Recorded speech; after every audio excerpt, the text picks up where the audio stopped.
to episode 109 of Checkpoint Chat. How's that? 109. Nearly at 110. A century and a decade old. 109 Dalmatians, the sequel to... That's the direct-to-video one. Oh my, that's the direct-to-Netflix. Oh, I'm kidding. The direct-to-Netflix is great, actually. Yeah, sometimes. nowadays that's pretty good. My name's Alessandro Barbosa. I'm joined by Matty Figueroa, as always. Matty Figueroa, that's me.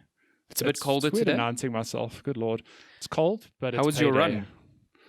It was good. It's actually very cold though. Like I thought we sort of on the, when you get to the end of July, you get on the downhill towards. On the up and up, obviously, sorry, the downhill's wrong. Downhill's what I did in my run. Like downhill. Downhill. I mean, uphill's too warmer weather. Like August is very windy in Joburg, but generally the weather's not too bad. Sure, let me tell you, my gloves did not come off during that run. My hands were frozen. That is the word. I still have memories of us doing park runs, but doing the 5K run in beforehand and just like it's cold. I remember my hands being like the worst. They just feel awful. Yeah. Do you have running gloves now? Although I don't. You've been running like lunchtime. Yeah. Like warm that's time, That's why. Yeah. Well, it's not.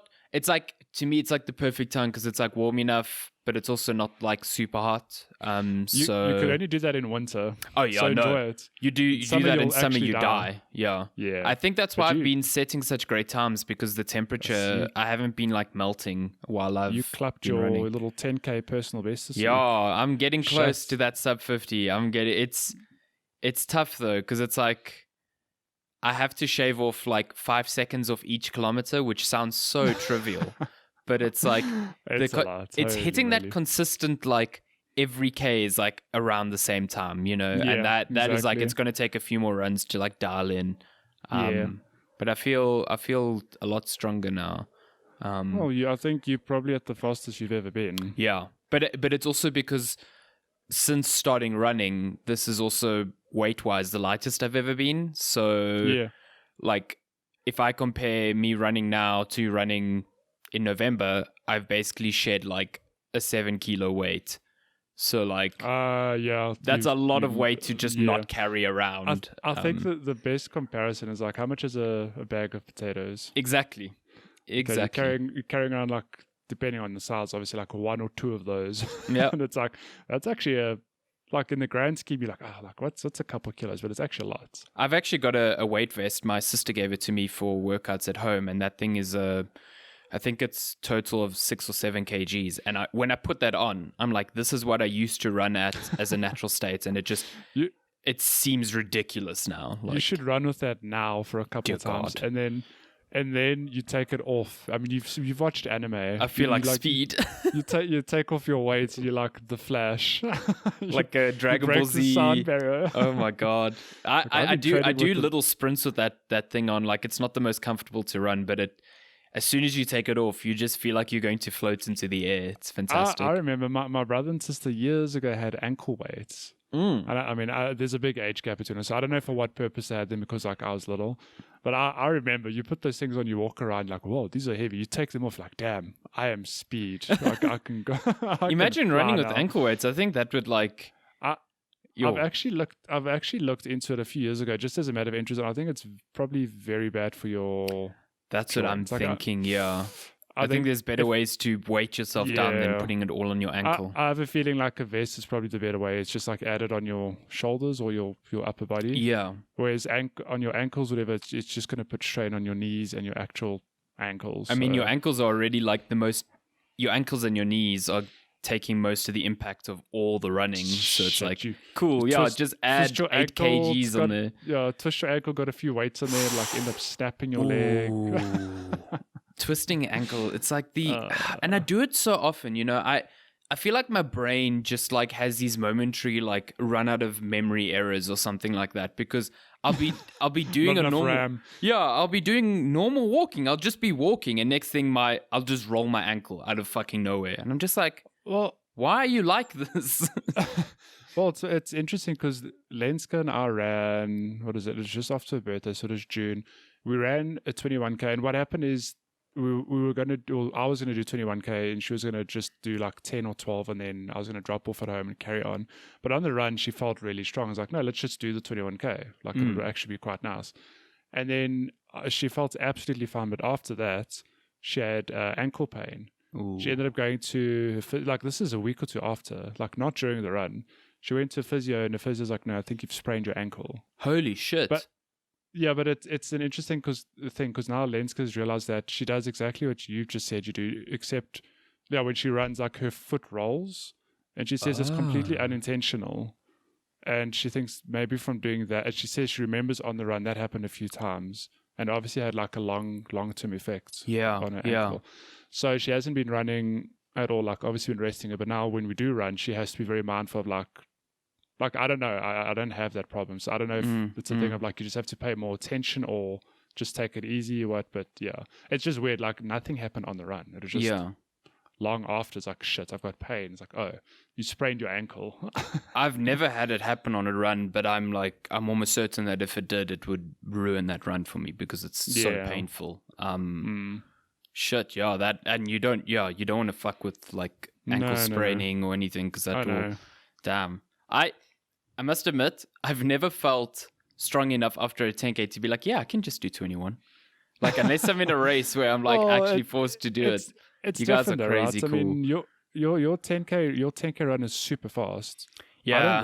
I don't run that pace when I do a 21K. Like, you obviously get people who do, but if you were to do a 21 now, you'd be a lot slower purely because you're like, no, I need to take it easy. You know? No. I mean, I set out yesterday going, I'm going to pace myself for the 10K because I can run at a faster pace for a 5K, but I know I can't sustain it. So, to me, I have to like psych myself up beforehand to know this is what I'm going to do. And 21 just seems, I should try it one day. I should just do it like stick to like a 6 minute a K pace and just whack up the distance. I think given that you're doing 10Ks, what is your pace? Like just over 5 minutes? Okay. 5 minutes. You can definitely do 21 at 6 minutes. Okay, like you'll have to balance. Like you'll have some laps that are 6:30, then you're balancing like quick 5:31s, whatever.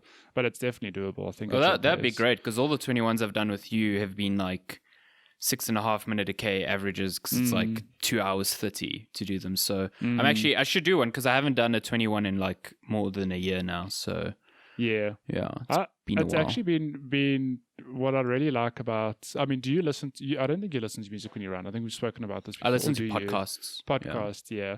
So I was gonna say, like, nothing gives me greater joy than going on a run and knowing I have a long podcast to listen to, because then I just like completely zone out and like. I just listen, and particularly over lockdown when like the restriction was lifted or whatever, you could go running. After having run 50 to 60 laps around the property, having the freedom to just run somewhere was such a pun not intended, like breath of fresh air. But yeah, like I've done a few half marathons just of my own accord now, and I've really enjoyed them. Like they haven't been fast, just super slow, my own pace, just listening to podcasts or music, just running, whatever. And yeah, I mean, I'd recommend it. I don't know what I know you've got like a route where you live. But I mean, you could either just do it twice or go out a bit further. That's my idea would just be to do that route twice because there's not really much I can do outside of that route. Then the roads start becoming real busy, and I don't like running on roads which are busy, not because of the cars, just because like the fumes in the air fuck with me so much. It's not fun. I think I'm fortunate. I live in like a more suburban area where there's like actually very few cars at any given time. And I just think of your area, there are some main roads where there's a bunch of cars. Yeah. As soon as you like leave my like sort of like closure, then it's all main roads. So I have to that's why I do this like weird maze like thing within my area. You should just run to Eastern Mall, man. Just run through the I had a friend who used to run from, he lived in Faramir, which is close-ish to me, but he used to run all the way to like East Rand Mall by where like Wild Waters is, and I was like, that road is fucking awful. I don't know why you would do that. But there's that main road. Wait, are we talking about the same main road that just runs through Boxburg? Yeah, Trichard, God. Running that road must be hell. No, it's horrible. I would never in my life do that. I actually know that road very well because my dad had his fruit and veg shop there for a long time on Oh, that main really? road. Was it Yeah. there? Oh. Where do you know where? I don't know how much has changed, but there's a Hi-Fi Corporation, the Incredible Connection, all of that. Was that still there? Oh, that place behind East Rand Mall. Or no, it's on the main. It's on the main road. Well, Hi-Fi do you know where Connection. Birchwood Hotel is? Oh, yeah. That's still It's there. like, Yeah. It's like next. It was next door to Birchwood Hotel, but like on the Yes. main road. Yes. Yeah. Yeah. Wait. Sorry. So I'm now being very it's stupid. across the road, and there's Do you like a know Woolworths there and stuff. Yeah. Do you know where Pet Masters is? Yes. Yeah. It is next door to that. Petmasters is no longer there, but yeah. Okay, but it is next door to that. So that is probably the easy example. Yeah, I know exactly where that is. Yeah. I'm intimate with that road because, God, like whenever I had to drive to the shop or do deliveries, that road is always busy. Oh, yeah, like it's never quiet. Always, yeah. And yeah, that whole, because that used to be like a Petmasters and a nursery. They demolished all that, and it's now we have this construction. Like a builder's warehouse, but it's not builder's warehouse. It's called Leroy. Something. Leroy's. There's one in Greenstone as well. Have you walked through one of those? They're incredible. They really are. It's quite like a pretty. Kia. It's like it's not quite a Kia, but it's kind of a Kia. So they've got that, and then literally, not even 300 meters down, we've got a builder's warehouse. I'm like, oh my God, it's the most East Rand fucking thing ever. We need to. How long? Yeah, I mean that place is very, very, very commercial now. Yeah, but I mean, how long has it been? I didn't realize Petmasters closed down. Did they move, or did they? Well, I have no idea if they moved, but they started construction on that like 2 years ago, and they finished it earlier this year. That is ridiculous. Petmasters is a place I remember going to as a child, and it was always the best because that is like the pet shop to go to. Like you would always see puppies and kittens. There was the bird. I think there was the bird sanctuary there. Yeah, that nursery's also always been there like since I was born as well. So it's super weird driving past there now, and it's just like not there. It's odd. We'll get to the actual podcast in a second, but here's a little nugget. I remember before my dad's business was there, I'd have like very vivid memories of it just being open fields. Because there was a small fruit and veg shop there, like in the veld, basically, where Hi-Fi Corp and that was now was all like completely undeveloped. Yeah. And now it's just like shit. Every and they little developed square it a inch lot of that there. area is just businesses. That entire stretch of road is just like commercial stuff. There's just stuff everywhere. It's a shit road to drive down. Like it's such a crap road. I hate it. It just looks awful, and it's like whatever. Yeah. Let's check one chat. Boxburg chat. Yeah, Boxburg chat.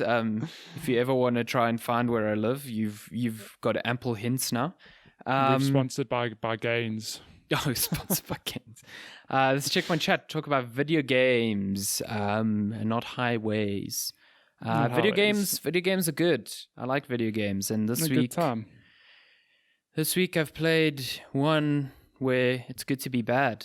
Matthew, it's good to be bad. Do you know how good it is to be bad? I've played Carrion, My Wayward Son. What you been carrying around? Wow. How many puns can we get out of this?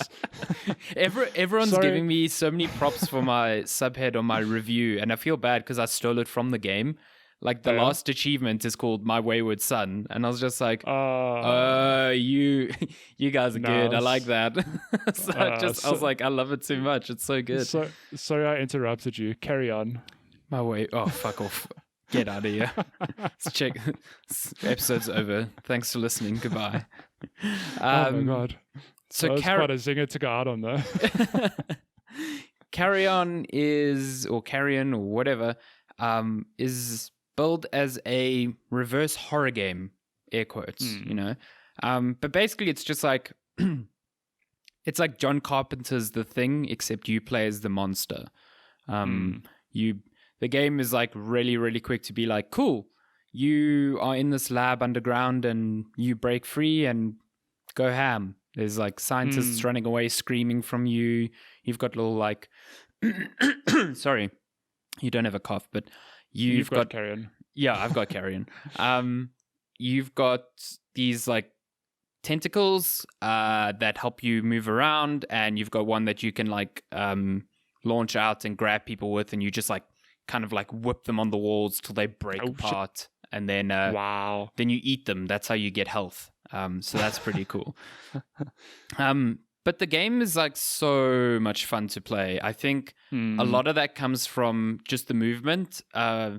You are essentially playing as something that isn't affected by gravity, because in essence you're just moving the left thumbstick and you move to wherever you point yourself, and your little like tentacle appendages automatically like spring out and latch onto walls to make it look like you're pulling yourself through the environment. But in actuality, it's just like this little center of gravity, you're just moving it wherever, and the game is adapting itself to make it look realistic, which I think is so clever, because it's like I don't have to think about how to move to where something is. I just move there. It just happens. And it looks awesome. Like, especially when you start getting bigger, the amount of like tendrils that are leaving your body to like support your weight, it just looks so cool. It looks really, really cool. But it's also like this, it's sort of like a Metroidvania-ish exploration game as well, because you've got this hub world, and then you've got levels within the hub world that you play, and you can only do them in a very linear fashion. Like, it gates off levels with obstacles that you can only overcome with abilities that you find in each preceding level.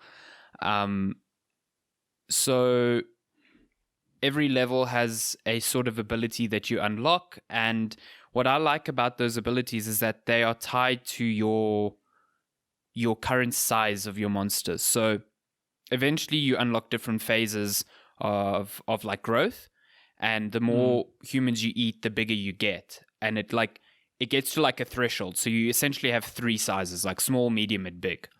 And depending on your size, you have access to certain abilities. So for example, at the beginning you get this like little web launcher thing that can stun enemies, but you can only do that when you're at your smallest size. Then you get this like bash ability to bash through wooden grates to like progress through levels, but you can only do that when you're at a medium size. Okay. You get a stealth ability that you can only use when you're at your smallest, and you get a mind control ability. I know that you can use whenever you want. So it's like it's like tied to your size in a way where as you're engaging in like combat, as you're taking damage, and the more damage you take, the smaller you shrink. You have to like kind of adapt, like, oh, I don't have this attack anymore. Now I've got this thing. I've got to change the way I think about this encounter now, all of a sudden. But it works in such a fluid way where, like, if I'm taking a lot of damage and I've clearly overcommitted, I will very quickly get cut down to my smaller size, and then immediately have access to abilities like stealth, where I can stealth and like kind of regroup, or a stun ability where I can just like stun someone quickly and move away. So I think it takes a bit of like getting used to always be aware of like your abilities always changing. But when you do, it's such a natural and fluid thing that I really like how dynamic it makes like combat encounters feel. And combat itself is pretty challenging. It's not like there is this element of fantasy where you are this all-powerful monster that can just like fucking rampage through things. But like when you start coming up against platoons of enemies with like flamethrowers and machine guns, you even come across mechs with like Gatling guns. Like they kill you so quickly, like so quickly. So you kind of have to be that monster from a horror movie where you're slinking around in like air vents and like taking one person out at a time. Like you're breaking through the top of the ceiling and you're just like grabbing one person and running away with them, and then moving around the level and picking apart platoons like that. And it feels so satisfying to do that because they feel like combat puzzles in a sense. So it's a bit like say like Hotline Miami, for example, where it's very much it's a bit like a puzzle in that you have to figure out what's the optimal way to get through an area, through a level. And if you try to rush it, it's like it's very difficult to like. It's not as punishing as Hotline Miami. It's not like one hit you die, but it is very, very quick. Like I was actually quite surprised at how quickly you died because I thought I could just like kind of like overwhelm people, it's a really fun game. I think the only things I don't really vibe with as much is the hub world is really big and there's no map. And I got lost in there so many times. And because there is a strict path you have to take through it, like, oh, I unlocked this ability, now I have to go to this place which was previously locked. Like, if you forget where that is, you can end up doing circles around this map, especially because a lot of the pathways are like one way. So you can like take one route and then you have to make a big circle just to get back to where you were.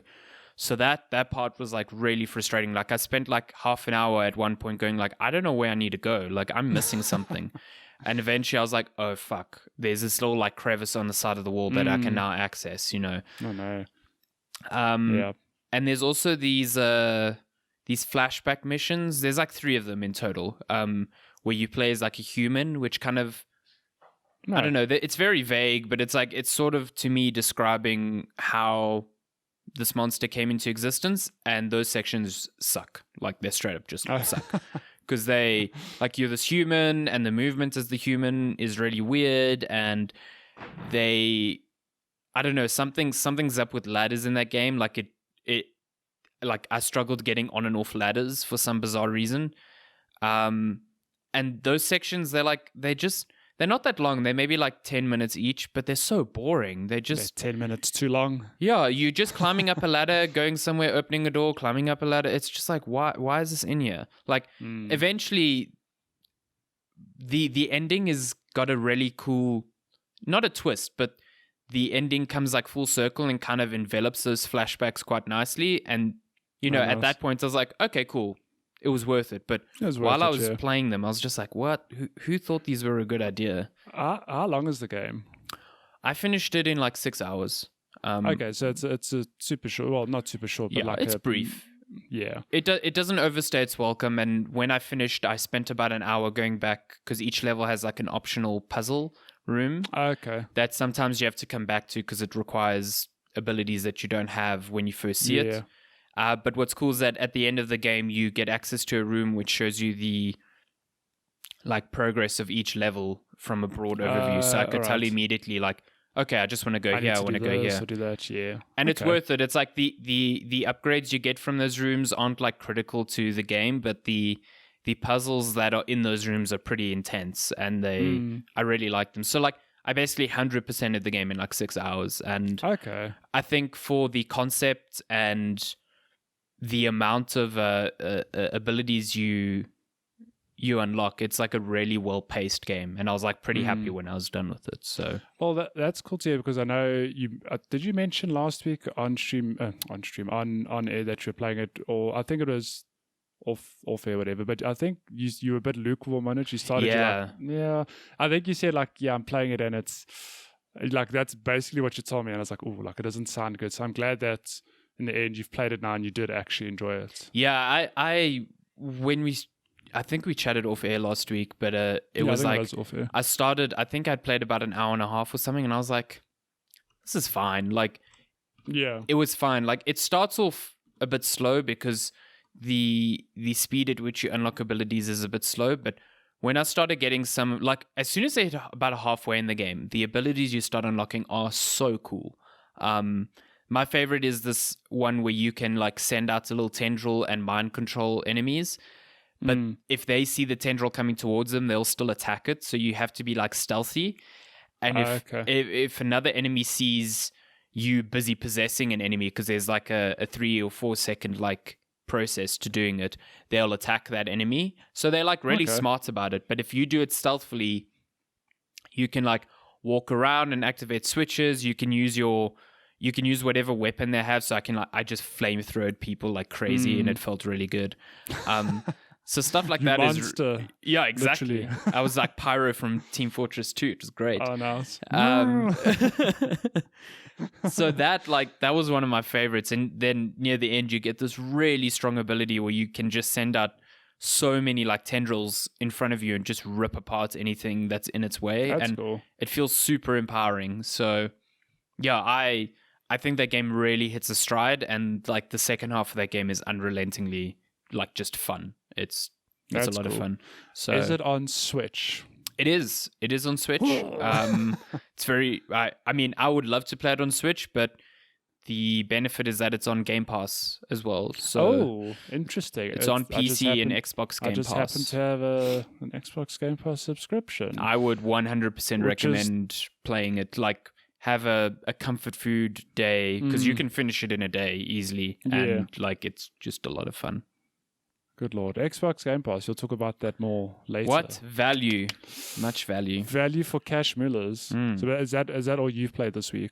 Yeah, that's mostly. I mean, earlier in the week I played more Rocket Arena because I put out 2 reviews this week. My God. Oh my God, this guy. But yeah, Rocket Arena is like it's already been discounted to $10 from $40. Oh, if I had paid $40, I'd feel and it super was discounted, I'd be super mad. I was looking at the Steam numbers yesterday, and there's like a peak of 200 people. So it's reaching Crucible problems at the moment. Except Crucible just went backward. It's like, hey, we'll be back. I do find it fascinating that it's like Crucible and Rocket Arena, they had like pre-orders for their battle pass, and it's like they're not even getting the chance. Like, but at least Crucible is free to play. Like, if I paid $40 for Rocket Arena and this was the state of it right now, I'd be pretty. You'd be mad. Yeah, that's pretty shit. Like, the game's not bad. It's just like it's not impressionable. It's just but I think, like we said, it's difficult to determine what should be free to play and like a premium paid game. But I think it's just very weird that you pay $40 for this game, and then there's still on top of that a battle pass and all the other stuff. Like, it's not like that's unheard of, but it just feels weird. It feels so weird to me. It just, like, in a world where this as a multiplayer game is meant to drag you away from games like Fortnite and Warzone, and yeah, it's different because it's like a bit more accessible and it's got this rocket launcher twist. It's like, why would I pay $40 to take a risk on that when there's so many free-to-play offerings, like where I can get that multiplayer kick for no risk? You've got a lot of free offerings at the moment. So I just thought it was a bad move, like, out of the gates. So it's unfortunate, but it is what it is. And it is what it is. Yeah, I feel bad for mostly just the developers, because generally the publisher is the one who looks at the monetization and stuff, and I think the developers, I think they set out to make something unique, and they kind of did. It's just not that captivating for more than like a PlayStation or two. So kind of like Hyperscape. Hey, interesting. Hey, except that's in the hands of Ubisoft, and Ubisoft do magic. Ubisoft's got their own problems on their hands right now. More on that later. Yeah, shit. My God, there's some shit happening at that company. Please do not walk over the keyboard. Walk along. Thank you. Oh, is the cat walk? It's weird because I don't see her. Like, you can't. It's because my camera's cropped. Camera's angled. There she is. Look at this. How, Luna? At least she's not flying in your face like that magpie flew into that streamer's face. Let me tell you, I had a very busy day yesterday, but when I paused to watch that video, yes, I just laughed. I died laughing. It's just this magpie that sounds like it's a one-man SWAT team the way it breaks through that door. And then somehow gets from all the way behind him to like directly in front of him in a split second. Did it hit the webcam as well? Did right? Yeah, it flew and hit him in the face and then hit the webcam. So yeah, just context. It's a video going around on the internet where there's a streamer playing. What is he playing? Valorant. Not that it matter. He's playing Valorant, and then a magpie just enters his room, and shit goes down. He's so Australian. He's just like, "Oi, get out of here!" And then he as he's sitting down, this thing just fucking pelts him in his face. It is so funny. Shame, but like it happens, and he's just laughing because he's like, "What the hell?" Because I can tell you what is going through his head is like, "This is premium content. I couldn't have scripted this. This is I'm going." He just can't believe. I just love that. As soon as he gets hit in the face, he like puts his headphones on. He doesn't adjust his cam, and he just carries on playing the game. He's just like so. My God. Listen, nothing's more important than that Valorant win. Okay? Imagine you playing like a CSGO game or a Valorant and you're like, why aren't you moving? You're like, sorry, a bird just flew into my face. Bird just flew into my Just nose. yeeted Come into on. my face, like straight. Shit. That is a wholesome video. Yeah. I gotta get Lenska to throw a cat at your face during a Oh stream my or god, something. please don't. Cats have claws and that'll hurt a lot. Yeah, God. Let me tell you, the Lupin first thing would... that happens when a cat flies is their claws come out and they just grab whatever the hell they can. So Could you imagine on your face? Oh my lord. It'll be like a cat version of a face hugger. Oh god. Yeah. And then they'll be very, very upset with me. My god. But yeah, I've actually been playing bits and pieces this week of a lot of different games. So speaking of monsters, I'll talk about this very briefly because I do want to play it more, but I played that one free-to-play game we mentioned on stream a while ago, Unfortunate Spacemen. Yes, yeah. I wanted to join in, but I was too tired that day. Yeah. It's so just a quick premise. It's that same premise of like werewolf, where you're in a group of people, but one of you is a monster. So the context for this game is very straight and simple. Like you are just spacemen on a space station, and you need to fulfill a number of objectives to get evacuated off it. Okay. But the kicker is that one of you is like an alien that can shapeshift into the form of spacemen, into the form of a spaceman. So, but what's really cool about this game, I'm going to touch on it immediately, is the fact that it's got proximity voice chat. Okay. So if you are alone somewhere and you scream for help, no one can hear you if they're not close enough. Oh, so that's kind of what I wanted to ask, because were you playing this on Discord with people? No, so we all jumped onto Discord, but we muted. We use the in-game audio. Okay. Okay, so the in-game audio, it's not the best quality, but it gets the job done in that when you are far from people, you can hear like faint whispers. You're like, oh my God, okay, there's people there. Okay, but I just wanted to get that out the way immediately. Because I think that's crucial, because if you're all on Discord, someone just goes, I was with Matty and he just killed me. He just murdered me, yeah. So the premise is as straightforward as that, somebody spawns, they're the monster, and the objective is, if you're a spaceman, you have to obviously evacuate the space station. If you're the monster, you have to be very smart in offing people off. Because if you, say, attack a person when they're in a group, they've all got weapons, they'll turn on you and you'll die very quickly. Okay. So it becomes it's a game of manipulation, where you'll dressed as a spaceman, walk around with a group of people, and you're all very suspicious because you know one of you is a monster. Okay, but it's all very cute and clever. Like, oh, we've got to go do this objective and do this and that. But what happens is, like, you might break off for a second, like, oh, there's a sample over here. I just want to go get it quickly, and someone will follow you, like, hey, why are you following me? And like, why are you following me? And it becomes this thing of like, who's the monster? Yeah. And like, sometimes it is just people being overly cautious. Like, yeah, no, neither of us are the monster. We're all good. But let me tell you, my friends are assholes. Very deceptive. Because there were times it's like, I run into someone, I'm like, oh my God, like, you gave me a fright. Are you the monster? It's like, what the hell? Are you the monster? Like, you gave me a fright. And we played like, okay, cool. Like, I trust you. Like Mexican standoff. Turn my back, I die. Because this asshole transforms into the monster and murders me.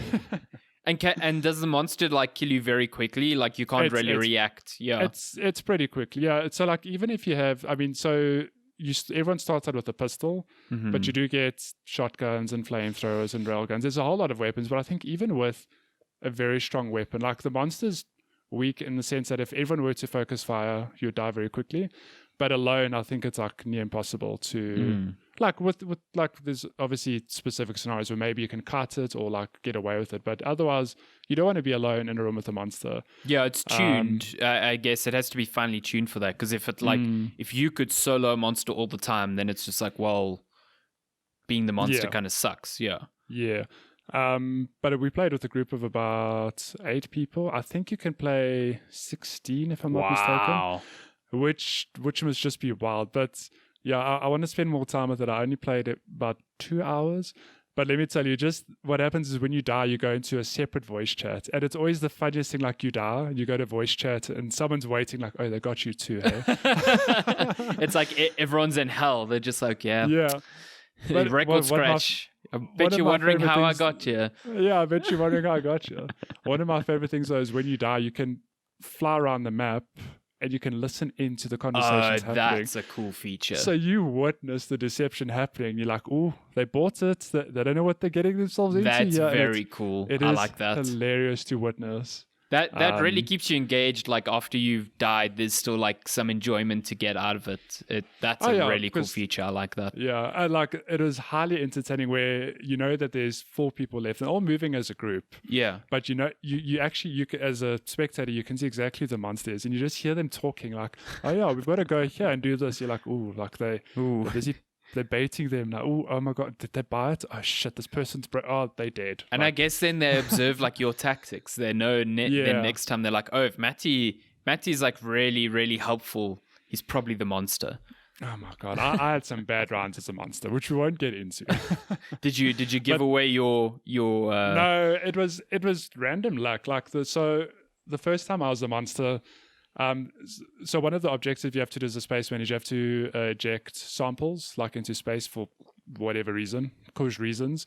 But you can. It's actually poop. You're ejecting poop. It's actually poop. So the game has the ability to shove a person, which is also in like sidebar quite funny because you can be like, hey, back off. You know, like I don't trust you. That sounds great.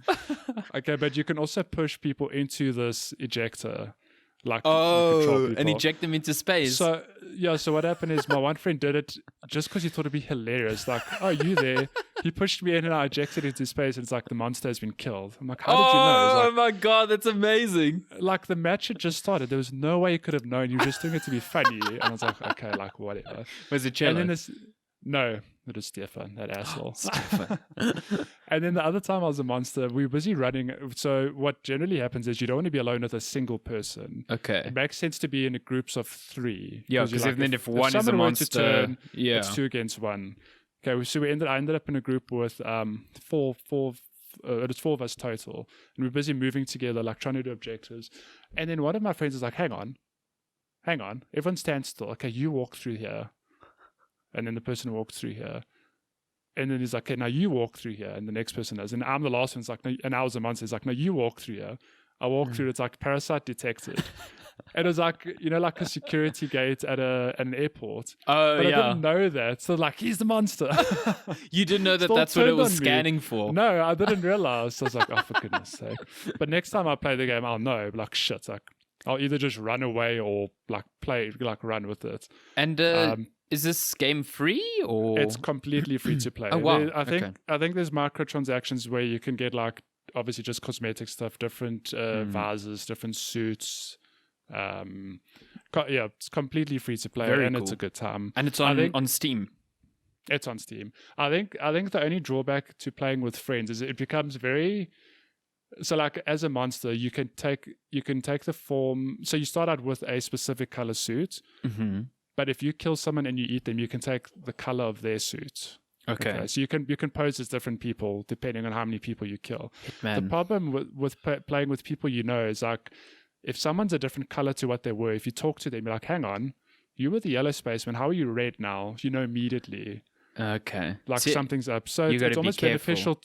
Yeah, but it's almost beneficial to play with strangers because you're not going to immediately know who's who, if that makes sense. But it's still a lot of fun with friends. Oh, because, okay, so is your color spacesuit something that you pick? So like... No.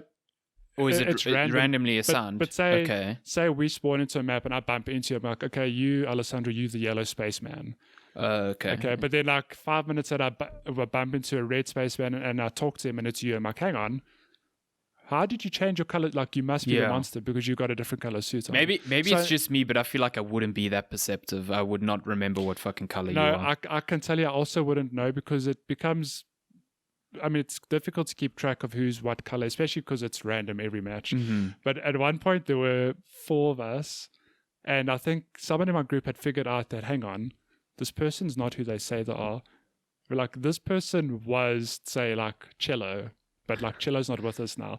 And we just all stopped and looked at him like, talk, say something. And they spoke like, you're not Cello, you're the wrong person. So we turned on them. That sounds like a lot of fun. I need to try this out. Yeah, it sounds really cool. And it's cool that it's free. You can just give it a go then. Yeah, absolutely free. And it's like an 8 gig download. So easy. Yeah, on this fiber day. What else have you been playing? I played a couple of hours at, but let me tell you, I've been giving my Switch a lot of love this week. So I finally dived into the Pokemon expansion, the Island of Armor. Oh yes. The Isle of Armor. And it was quite an adjustment because, I mean, I played Pokemon, it wasn't that long ago, but I'm actually shocked at how much I've forgotten about Pokemon. I was like, who's my main party? What happened here? But just the way that the expansion set out is that you climb into a train and you just chug off to a different area. You just chug off. Map. You just chug off to a different area, and it's like something that you can you could probably do it at any point in the game, I imagine. But I mean, I'd finish the game, so it becomes like post-game content, if I could call it that. And it's just a separate slice of campaign, really. The story's very straightforward. Like, I think my biggest criticism is that the story is very straightforward and short.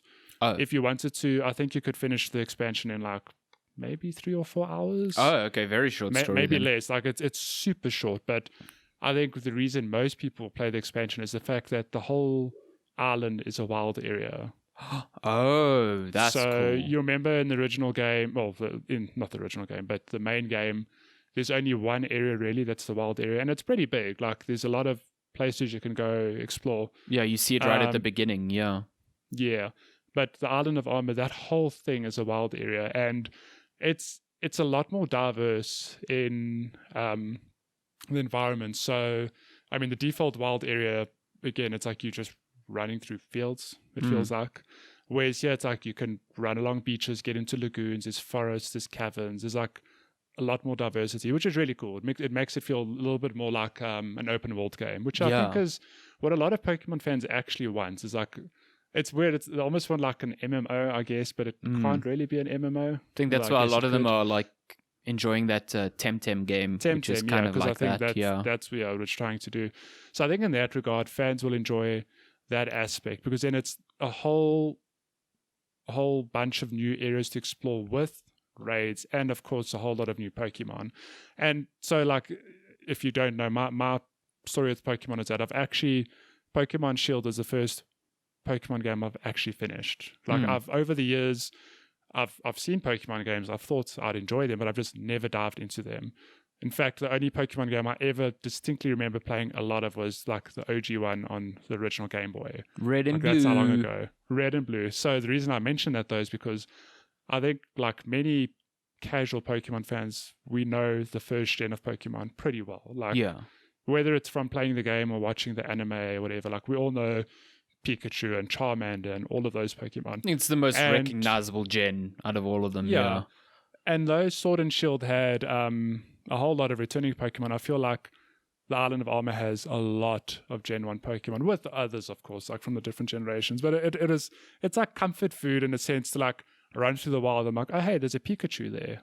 Yeah. There's like, there's an Abra, there's a Slowbro, there's a whole lot of those very distinct Pokemon. I was like, cool. So I really enjoyed that, just running around the island and picking up those Pokemon. I saw that you can go into the ocean and encounter a full-size Whalmer, which is awesome.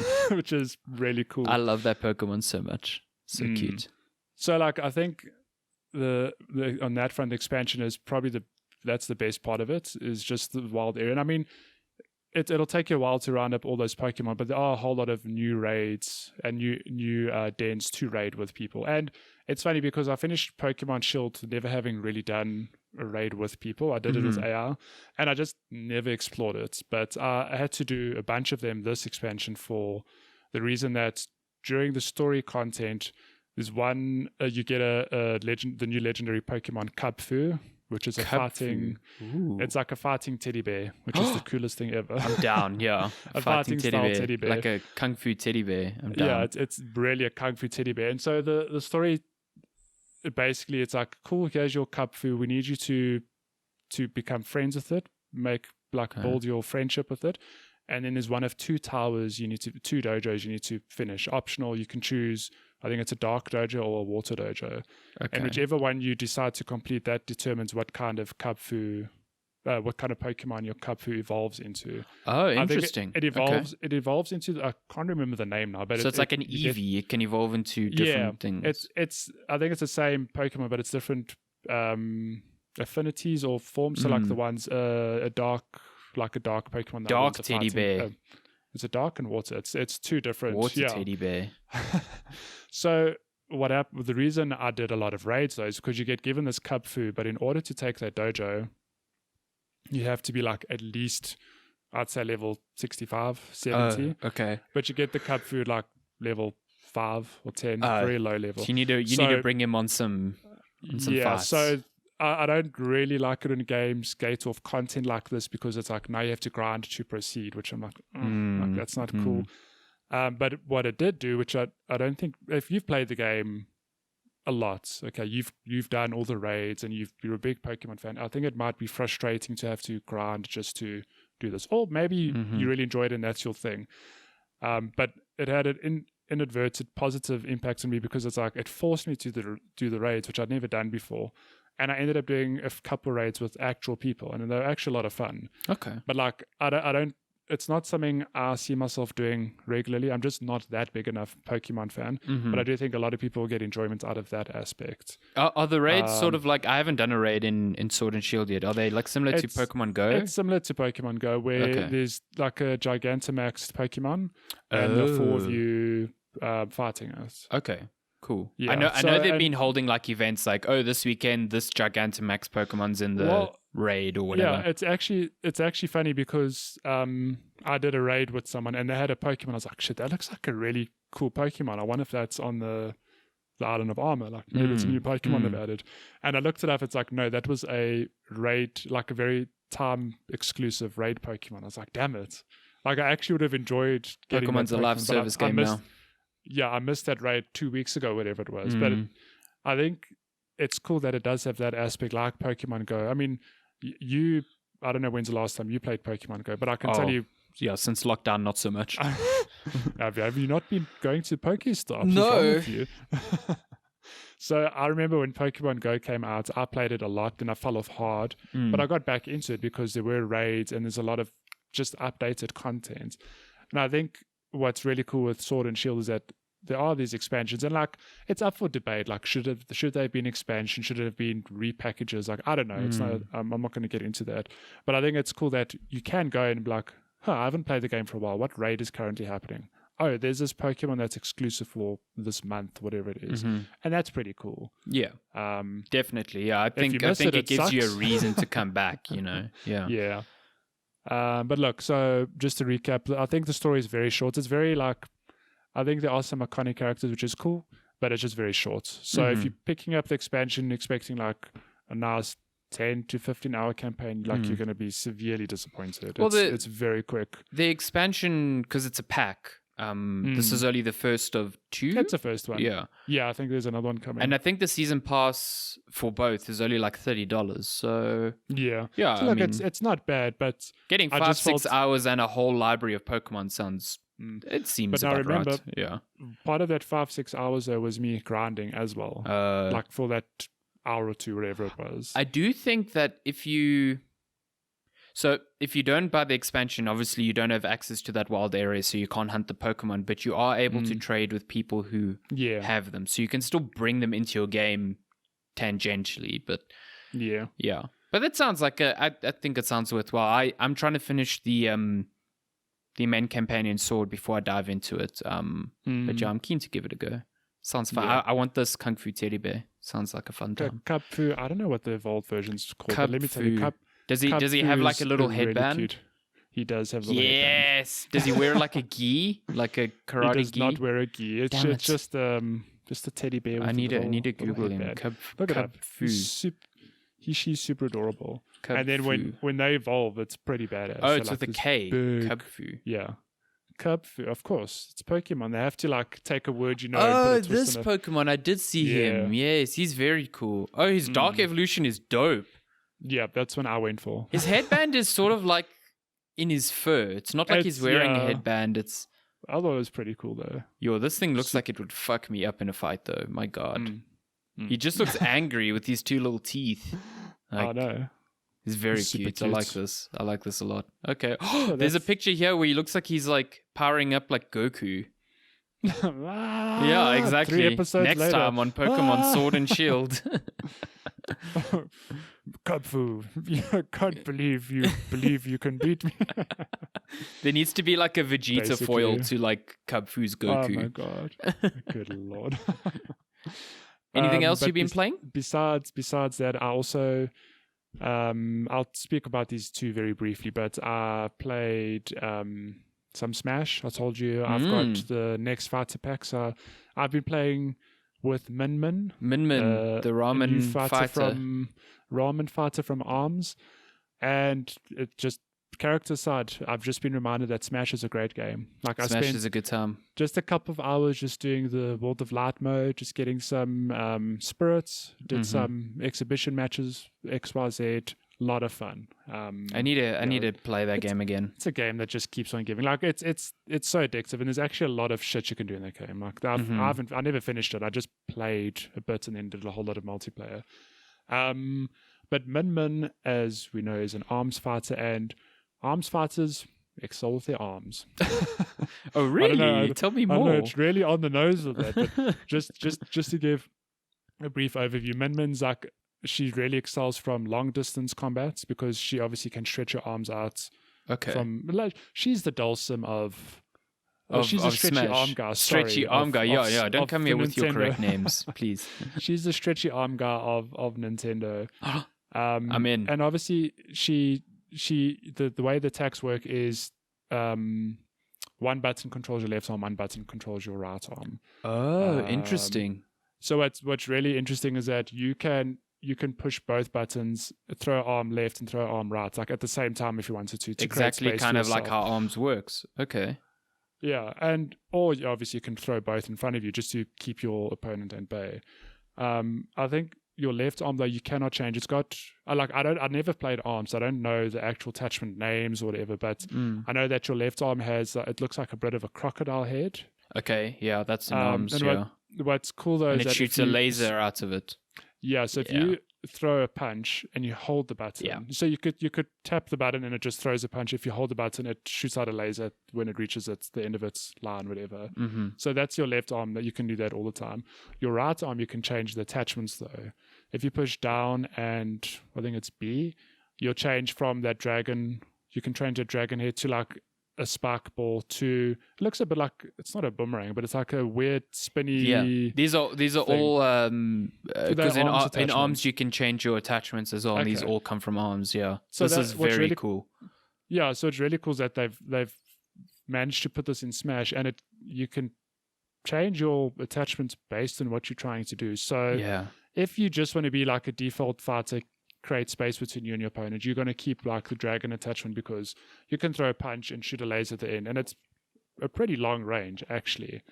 If you want to do more damage though, you'll change to the heavier spark ball, but obviously there's pros and cons. It moves slower and it moves a lot slower. Yeah, so you want to obviously put that, like equip that if you know you want to like get the final smash or whatever. Man, the attention to detail on this character is mad. It's insane. Or if you want to be like create a lot of space for yourself and have more versatility but do less damage, you have that like I don't know what the attachment's called, but I call it a boomerang. It doesn't look like a boomerang. It looks like a boomerang. I know which one it is. I don't know what it's called, but I know exactly what you're talking about. It like spins and it comes back to you. And obviously if it hits anyone it's going to do minimal damage, but it's a cool way to like keep an opponent at bay. Yeah. And the reason you want to do that is because Min is a long distance fighter, and if people get close, I mean that's her weakness.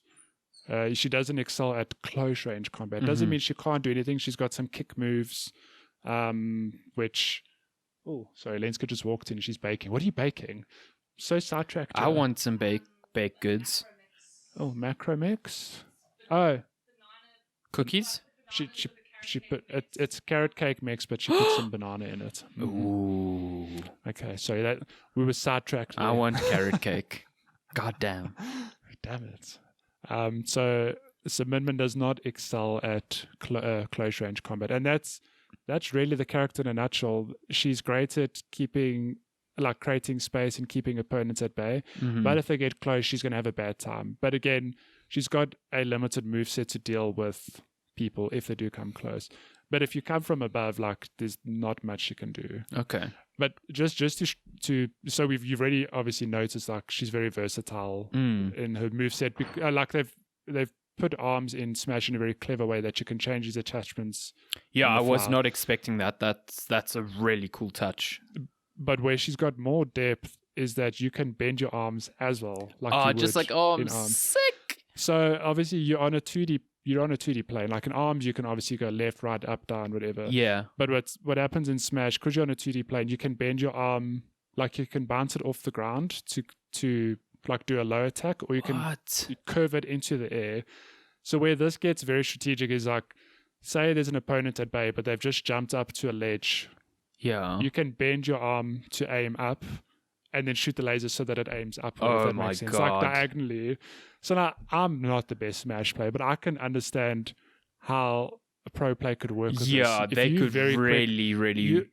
You'll change through your attachment on your one arm for obviously different reasons, and you'll keep your opponents at bay because although your weakness is above, you can keep them at bay by bending your arms diagonally to like create space. Yeah. Which is very cool. Like I think my biggest praise of Smash is the fact that it feels like it doesn't matter what franchise a character comes from, they find a way to keep that spirit alive in Smash in some way. Yeah. It always happens. That is just incredible because everything you're describing is something that comes from arms. Like every little thing, like the bending the arms, the ranged attacks, the attachments, and to hear that they've somehow made it work in Smash. I mean, Sakurai and his team are just incredible. There's a lot of attention to detail that's like, I think one of my favorite things is if you watch any direct or any showcase, I think they spend a lot of time on Smash, sometimes unnecessarily, but you have to give them credit because they just want to show you the detail that they go into for that sort of thing. And that's why these characters take so long to develop as well, because I don't think it's easy. It's not just like, okay, this is a traditional fighter with this sort of skin. Like, this makes me want to like buy Min Min and try out because this sounds awesome. It also makes me want to play ARMS again because ARMS, really good game. It's actually very clever from Nintendo because like I've told you, I haven't played ARMS. ARMS is but good. let me tell you that soundtrack, because there's music in the game. It's so good. It is really good. It's so good. Just that theme song, like I've had it stuck in my head like the whole week. Yeah, and I'm like, well, maybe I should pick up ARMS if I see it on sale. ARMS. I remember playing ARMS. I got it just before I left for E3 the one year, and I played it a lot with the motion controls because the motion controls are where you can start doing like curved arm shots and stuff like that. And you can independently punch with each arm. But when you're playing it with a controller, like you can still do curve shots and stuff, but you're sending out both arms at the same time. You have a bit less control. But man, I got so stuck into it like at E3, just like playing on the side. And when I went to San Francisco the week after, like because the online was so vibrant at that time, I was just playing so many online matches and having such a great time. Like that game, I played so much of that game and I really, really like it. People give it shit, but it's fucking great. I think it's underrated. I think it's underrated. Oh yeah, I definitely think it's underrated. Like it, I had my time with it. And it's sort of like Splatoon. Like I played it solidly for a few weeks and I was like, I got so much enjoyment out of this. So it's like the one fighting game I really, really got into. Yeah. So I'd be very curious to see if like, do have ARMS sales gone up? Because I feel like shit. Maybe I should pick up ARMS just from this little slice of ARMS that I've experienced in Smash. Like, why not just play the actual game? I think you dig it. I really do think you dig it. It's a really fun time, that game. Yeah. It's a good time. Min Min sounds great. Last thing I've been playing on Switch, but I've talked about for like literally a minute because I've only played about 30 minutes, is the new Super Paper Mario. Is it Super Paper Mario? It's Paper Mario, the Origami King. Yeah. I've also only played a very small bit of it, yeah. Have you played a Paper Mario before? I think I played Sticker Star. I think for a review back in the Critical Hit days. I think. I get confused. It's weird because I know I played the one on the Wii, but I can't even remember what it's called. I can't remember much about the game. I just know I really enjoyed it. And from the 30 minutes I played, so the Origami King, just for context, I mean, this is hardly different from any other Mario game. But you go to the castle and shit's gone down, and Origami Peach. Origami Peach is in distress, and someone's taken over. So, as you Paper Mario, there's an origami antagonist who's like, no, you guys should all be origami instead. How dare you? That's. I mean, how far did you get? I've only played around about there as well. Yeah, I just kind of wanted to boot it up and see it. It's really pretty. It's super. I love that animation. Love that style, it's literally like.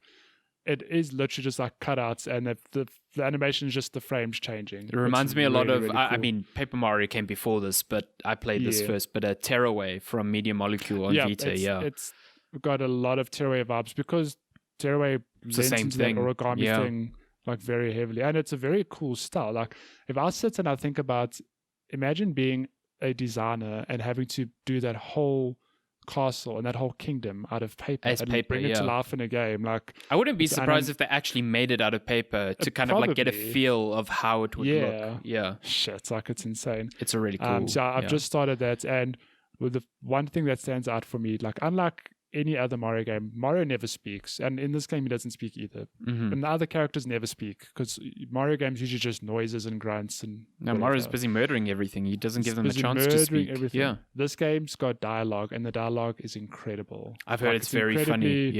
It's very funny. A lot of good jokes and just like puns and comments, and like I love that. So I'm very keen to play more of this game. I've only really played half an hour, and I want to play more of it. I've heard it's a fun kind of like easygoing romp, like just a good time. So I'm keen to get stuck into that as well. Sure, that's all we've played this week. A lot of Nintendo. That's all we've played. We just spoke about like 6 games. That's all we played. I've only played like 4 different things this week. What are you talking about? And I played Counter-Strike last night. Get out. Of course. Till like 2 in the morning again. And I played some Ghost of Tsushima. I mean, come on, man. I still need to start that. I wanted to start that yesterday, but I was like so tired and whatever. So I just like, I put on some Halo, just like comfort food shooting, and it was a good time. Yeah. Should we get to game releases?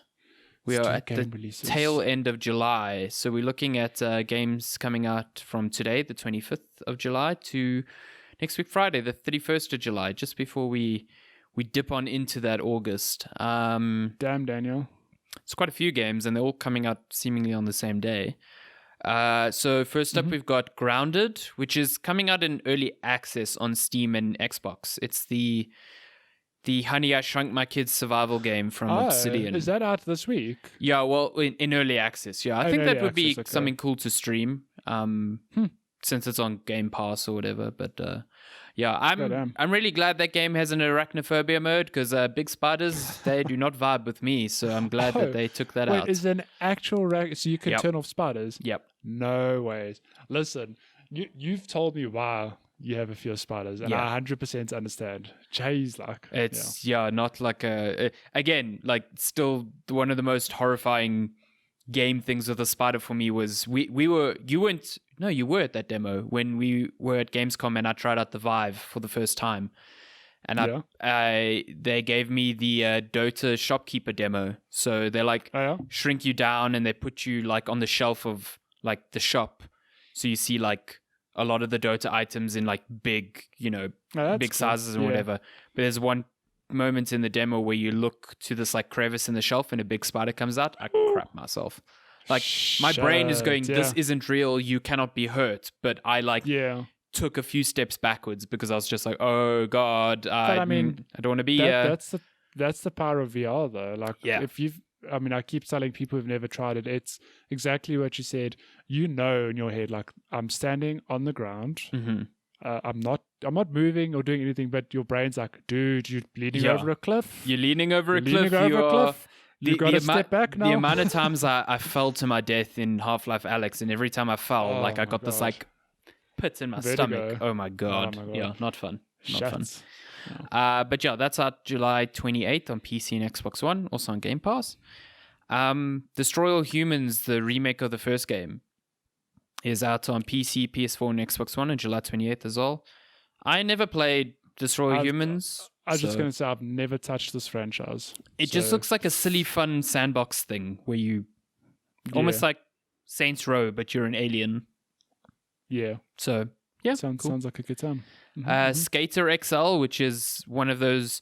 I get confused because there's like Skater XL, there's Session, and now there's actually a remake of the old Tony Hawk. So there's actually lots of skating games now. But this is one of those attempts to kind of like remake Skate again, I think. Yeah.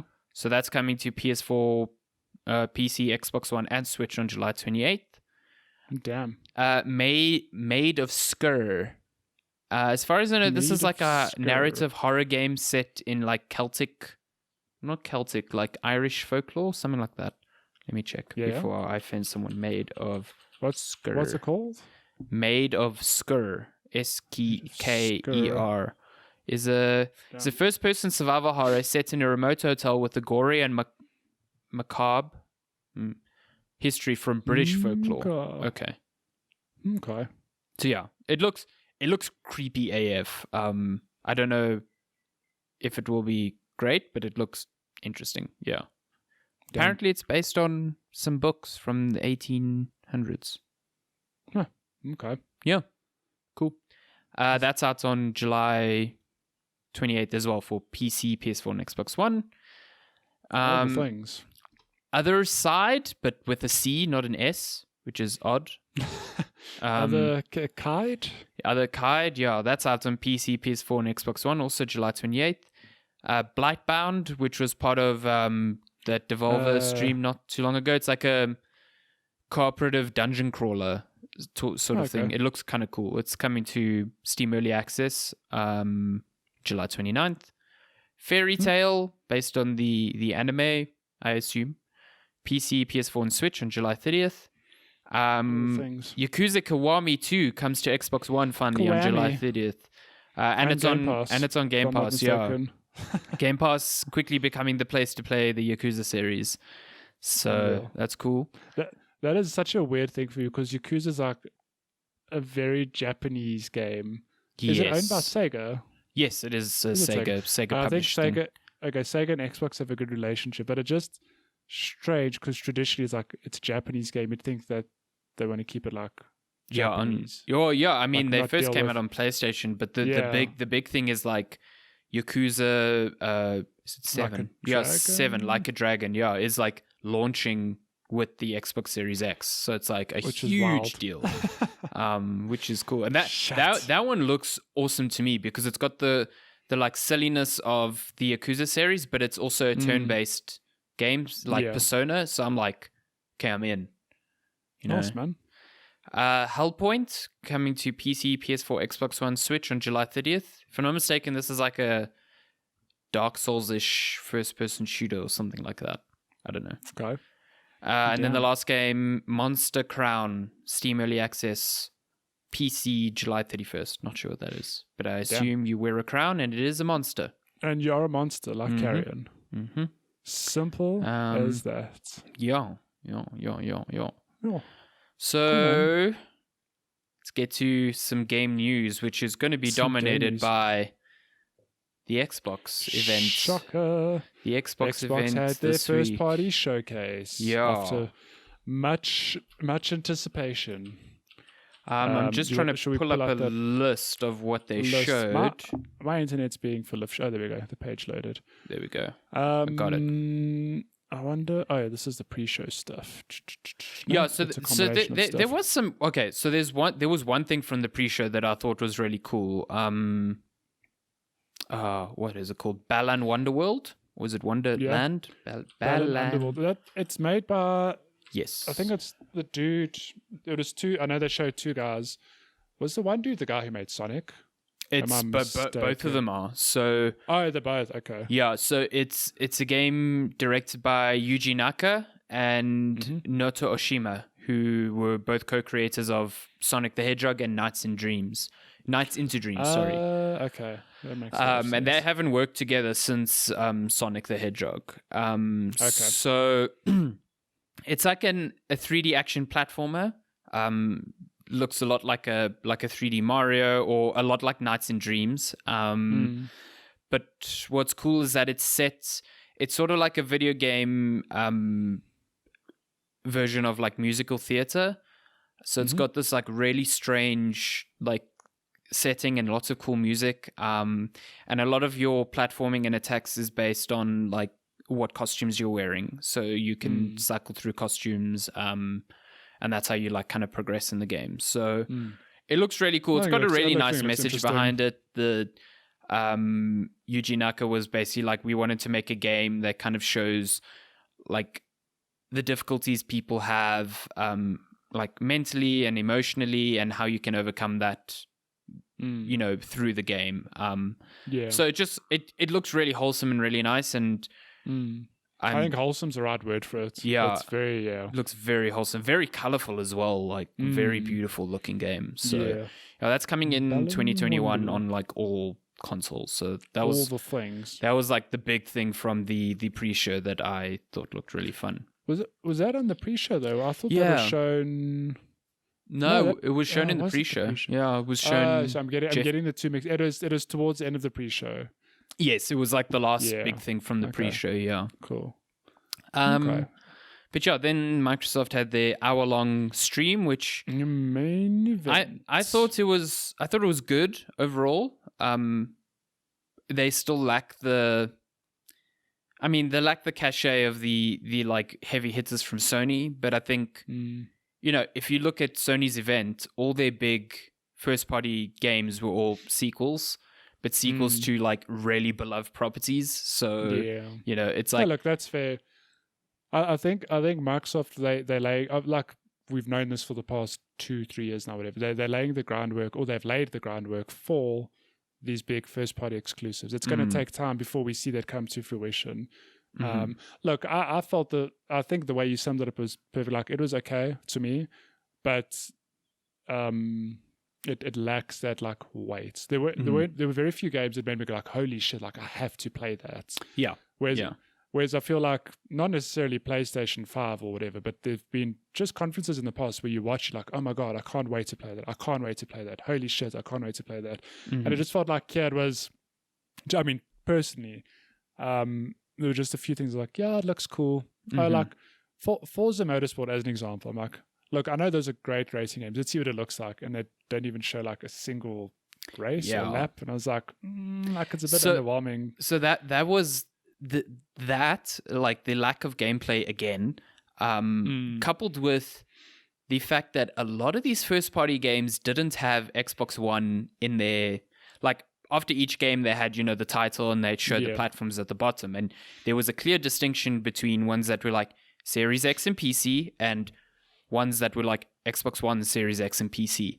And I think a lot of people only started noticing midway through the stream that a lot of the exclusives did not mention Xbox One, which means one of two things.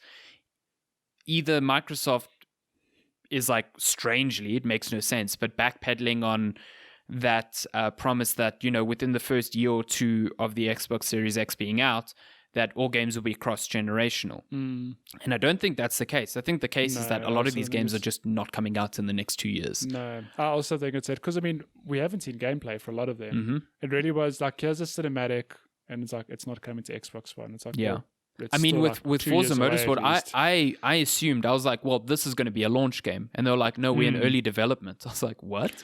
Which I thought was weird, because when did Forza Horizon 4 come out? Was it last year or the year before? The year before. I'm also very confused as to why it's early development now. Like, I don't get it. Let's be honest. Like, Forza Motorsports is not a surprise. Like, we all know that's how they cycle. They go between like the more casual Horizon to Motorsport. and then the Motorsport. Yeah, it's their Gran Turismo. It's like the eye candy game, and like, if that eye candy game, sure, it's only coming to Series X maybe, but if it's not out for another 2 years, like, what the fuck are you doing? Like, I don't get that. Sidebar, I hate that they just called it Forza Motorsport. Yeah, listen. There's a lot of naming conventions here that I did not like. I'm so over this. Like, if you're rebooting a game, that is absolutely fine, but do not. I mean, I don't think it's a reboot. Maybe they just called it Forza Motorsport. But call it something. Give it like, if you don't want to give it like a number, that's fine. Call it Forza Motorsport, like World, Forza Motorsport, New Beginning, something. I don't know, but like, I just don't like this thing. Like, even like God of War is a good example. It's a reboot, but it's not, it's just God of War. Original God of War. Yeah, I don't It's know. a, I it's don't an like SEO that, nightmare. Like I know, mean, it's- I don't have to deal with that on GameSpot, but I know all the SEO editors just like after this conference, they're just cry. like fucking hell, just like Forza Motorsport, and then just like straight up just Fable. It's like, guys, Yeah. you're making our Fable's job another so good one. hard. Yeah. Okay, let's run through the main announcements. Yeah, So so- they started off the showcase with Halo Infinite. Yeah, At long I mean, last, not we a get to see the surprise. game. That was like their headline, like, we are going to show Halo Infinite gameplay. Finally, you know, they've been talking about this game for like 5 years. 343 made a new engine for it, blah, blah, blah, blah, blah.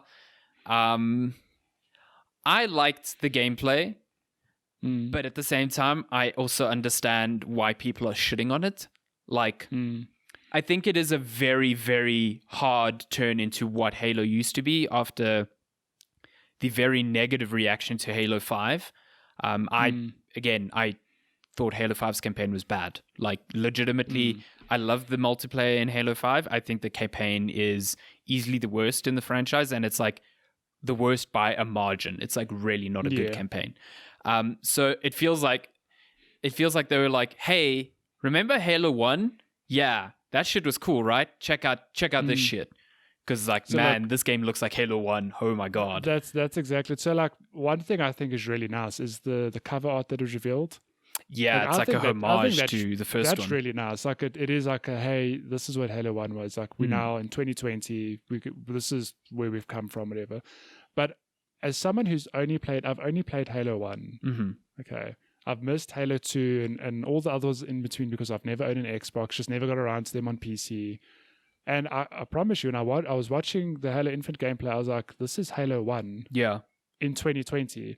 It's like... It almost looks like a remake, legitimately. It's like a remake, yeah. And like, sure, it looks pretty, but I'm like, I don't know, these mechanics seem very dated. Like, I get it. The Halo loop is fun. Like, I understand the appeal of like running into a bunch of enemies, throwing a sticky grenade, cycling through weapons, picking up different ones because you can only keep 2 at a time. Like, I really understand that. But it just feels like Doom's a very good example of Doom 2016 and Doom Eternal took what Doom is, which is all fast-paced. It's literally just about killing enemies, but they modernized it and they like added their own polish to it, and they added different mechanics to like really make it fresh, and it feels like it's different. It's the same thing, but it feels different and fresh. I don't know. I think a lot of people, I know I did, thought that Halo Infinite would give what God of War did to that franchise. It's like, it's the same character, the same universe, but it's like, it's been reinvented in some way. Yeah. And it just, I mean, that's my own expectation letting me down. Like, it's unfair of me to put that on the game and be like, oh, well, it's not that, so I'm disappointed. But you can't get away from the fact that it looks like Halo 1 with the modern coats of polish. Like, it really looks like it's the same game to me. I think they were stuck between like two really difficult points where they really tried something different with Halo 5 and it just did not work like at all. Yeah. So not only did they not attract a new audience with Halo 5 because they kept the gameplay the same, they just took a different approach to storytelling. So they didn't bring in new people, but they then alienated like longtime fans of the series at the same time. So I think they were looking at this and going, well, we can only really target one of those people again now. So yeah, no, that's I think fair. this is like a case of like, we want to bring back the people that we lost in Halo 5 and not necessarily like, you should play this Halo if you didn't like previous Halos. And I think that definitely makes it disappointing because there is a way to do both. I think Breath of the Wild is a good example. And I think, like you say, God of War is a good example of doing both. I just think they didn't do that here. Well, safe, from what I can tell. And it looks like it is nostalgia fuel 101. Yeah. And that's why I'm like super amped by it because like I love Halo. And I like the change that they made because it's not like open world. Like I need to see more of that because if it turns into like, oh yeah, this is Halo just with the Far Cry format, I'm gonna be disappointed by that because that's like that is missing the point of what makes a game like Breath of the Wild take an established formula and make it work in an open world. You know what I mean? Yeah. I think a lot of people also really didn't like the way it looked. I think it's a tough one because like I watched it back in 4K. Like the stream did it no favors. And in 4K it looks a lot better. It also you got to admit that it's like it's running at 4K. It's running at 60 frames per second, so it's like really fluid. But I also think their art style doesn't do them favors. They've moved away from this realistic looking art style from Halo 4 and 5. And someone, I think it was a Eurogamer article, they actually said they're like, that this looks like the Mega Bloks version of Halo. And I was like, yeah, you're kind of right. They've kind of like accentuated the wrong parts of character designs and colors. And it just looks all very like plasticky and fake. And then it wasn't helped at all by the approved screenshots that Microsoft put out. I don't know what the fuck they were thinking with some of those, because there are some bad screenshots, like really bad. But I mean, I think it's also like a problem of like cross-gen. This is what people were fearing, and it's come to bear.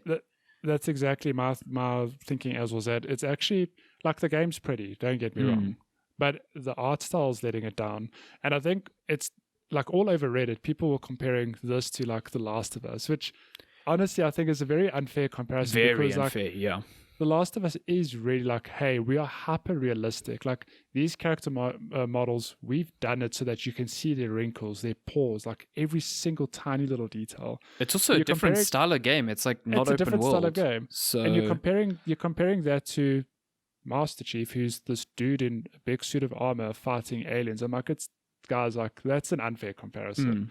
Like it's one thing shitting on a game because it doesn't look nice, but I do think Halo Infinite, like you said, I also watched it back in 4K. I was like, it runs smoothly, it looks pretty, but it doesn't have that hyper realism. And sorry, that's not what they're going for. But I think it's 100% like fine for people to look at it and be like, this doesn't scream next gen, because it doesn't. Like it doesn't. No, in that regard, it definitely doesn't. And it doesn't because it's not technically full next gen. It's a cross gen game, and like I've been saying for weeks that I think cross gen is the right move for Microsoft where they are, and I still believe that. Like I still think yes, you're gonna have these issues where the games can't make full use of the new hardware because they still have to run on a 7-year-old console, but this just goes back into like all those other exclusives don't look like they're coming out for 2 years. So cross-gen is looking more and more like a stopgap to kind of make that period seem less empty. Because I think if they went the Sony route and just like made a hard cut, they'd be in big trouble. And it's logical. Like people are like, oh, they bought these studios 2-3 years ago. It's like, yeah, that's not a lot of time. It takes time, it's not a lot of time for these studios to come in, to pitch new ideas, to for Microsoft to like build this idea of like, we are going to make these big blockbuster games, whereas Sony has all these sequels to these established properties which have been in development for a while. Like Horizon's been in dev for a long time, so is Ratchet and Clank. So it's like a very different space that they're in. And I think it's good to contextualize it like that. It's not to say I'm making excuses for Microsoft, because I think, they already have to be on the defensive with Halo Infinite, which I assume isn't where they want it to be. But like, you have to understand what they're trying to do at the same time, and at least give it the time to see if it pans out, if anything. What's weird is also this is now going to be a platform for Halo for the next 10 years or so. Like, they're moving away from standalone sequels, and they're going to release new campaigns under this. And this is what makes me question things a little bit, because if your platform starts out being as cross-gen, like how do you eventually transition away from that? It's an interesting problem. I mean, I don't know. I mean, like, I suppose the one good example, I guess, is World of Warcraft, which has just been chugging along forever now. But yeah, look, it's a weird time, and it's not that Microsoft are wrong. It's because like a lot of people say like, oh no, but Sony are doing this thing. It's like they've just got different approaches to especially when you consider every game at their showcase is coming to Games Pass. So that's really the product they're selling. And let's not forget that last week they announced that xCloud is bundled with the Xbox Game Pass Ultimate. Makes you think like, shit, I can play everything I saw on the showcase on my phone one day. I think it's insane. I think it's just a fact of like thinking about what is important again. Like I think going into next gen, Microsoft is at least not really concerned about how many people buy the Series X initially. But again, you run into that same problem where it's like, I get it. Like, I get that they want more they're caring more about subscribers to Game Pass than they are about consoles they sell. But that still runs counter to like third-party development support, because then they're basically saying, unless you're on Game Pass, we have a very small, user base that you can target. And then when they eventually do make that hard cut and drop Xbox One, like, you want to have a solid base of people who have the Series X. So what I think is they haven't given people a reason to buy Series X. They've given people a reason to buy Game Pass, but that only works for the first 2 years. After that, you need people with this new console or a PC. So what do you do then? I don't know. Interesting. Okay, it's interesting. Okay, but let's fly through these. The next big announcements. Okay, I'm just going by the list I saw on GameSpot, so I don't know what order. Okay. What order you've got? I've got State of Decay 3. Okay, next. let's go with that. So that was just a CG trailer, and apparently in an interview afterwards, this game is still in pre-production. Hence why it didn't have an Xbox One logo on it. Get out. But yeah, State of Decay 3. I mean, not much to glean from the trailer. I didn't like the second one that much when it launched, but I've heard it's become very, very good since. Better. Yeah. So I think I really like this trailer. Yeah, the trailer's good. The trailer's like creepy. The tone, and like, oh my cool. God. Yeah. So we just have to wait for games. Zombie deer. Zombie deer. Oh my God. Is anything more terrifying? Zombie deer. Yeah. We should actually play, because it's co-op. We should give State of Decay 2 a try again, because I've heard good things since it launched. Is it on Game Pass or something? I mean, I don't know. Yeah, I don't know. It might be, What's Forza Motorsports. Yeah. Again, CG trailer. Cool. Like in engine, apparently, but that doesn't mean engine, shit. But, so yeah. But again, also does not have the Xbox One label, so might be a while away. Long time away. Yeah. Everwild. This looks awesome. Looks super pretty. Who's making this again? Rare, who made Sea of Thieves and stuff. Okay. Yeah. Again, in an interview, they kind of suggested that they don't actually know what the gameplay is of this, which makes me think it's also like early in development. And I'm just like, you've put out 2 trailers and everyone's going, okay, but what is this game? Like, it looks beautiful and it looks, I don't know, are you just like chilling out with animals like on this? But I mean, that makes me think of Sea of Thieves as well, because even when that launched, it was like, cool, you get to like sail the open seas and there's like, I think you told me there's 3 missions that you can do, rinse and repeat forever. And that was the game when it launched, and it was hit and miss for some people. And it's become a thing again, like where it's just like had this resurgence now. Now they've spent some time fleshing out the game, and a lot of people really enjoy it. So it makes me wonder, like, maybe Everwild will launch and it's like, we don't actually know what it is, but here it is. Yeah. And then spend the next few years just fleshing it out. So also another game with no Xbox One mentioned. No Xbox One mentioned. Do you see the pattern here? Like the only exclusive, like a game studio exclusive with it, I think was Halo. Then I've got Tell Me Why, new game from Don't Nod. So I didn't know that this was an exclusive to Xbox. I thought it was multi-platform. Yeah, it's exclusive. It's not timed exclusive. It's straight up exclusive. I didn't know that. Yeah, I didn't know that either. I've played, the only experience I've had with Don't Nod is I've played the first episode of Life is Strange season 1, and I really enjoyed it. I need to play through that still. Apparently it's so good. Yeah, I know the games are like highly beloved by a lot of people, not only just for the stories and the characters, but also the music. They pick really good music. Yeah. And I think this trailer also it sounded like a great track. So I don't know. We'll see what it's like. It's really good music. Yeah, it looks like a good emotional story. And the first episode is out. It's going to be 3 episodes. The first one is out on August 27th, and it'll be on Game Pass. So yeah, I think that's Game Pass. I mean, it's a brand new story. It's not connected to Life is Strange at all, so it's a good jumping on point. Yeah. Yeah. And then then the Moon Studio logo was shown. How And I excited lost did you my get? shit. Yeah. I was like, oh my god, they're showing their next game already. Yeah, I And got it's so like, nope, excited. it's Oh just my Ori God. and the Will of the Wisps that's being optimized for Series X, which is cool because like I played Ori on PC and they're going to update it to have even more 4K, frames. 120 frames per second. Yeah. Shit, like It's that, really that good game because I've heard the performance even on Xbox One X hasn't really been fantastic. Really? Like, yeah. Okay. So if they can achieve that, then that's awesome because that game is pretty AF. It's weird to think that game can get even smoother though. Yeah. Like when you play it, it's like, this is perfect, but don't worry, they're going to double the frames. They did a really good job of showing like the difference between 60 and 120. Like the fluidity of the animations is just incredible. That's a very clever way of showcasing. It's like it's literally just side by side. Slow down animations. footage. Yeah, and you're like, oh, I can see these extra frames showing now. I think the difference is like you look at the 60 frame side and you're like, I can see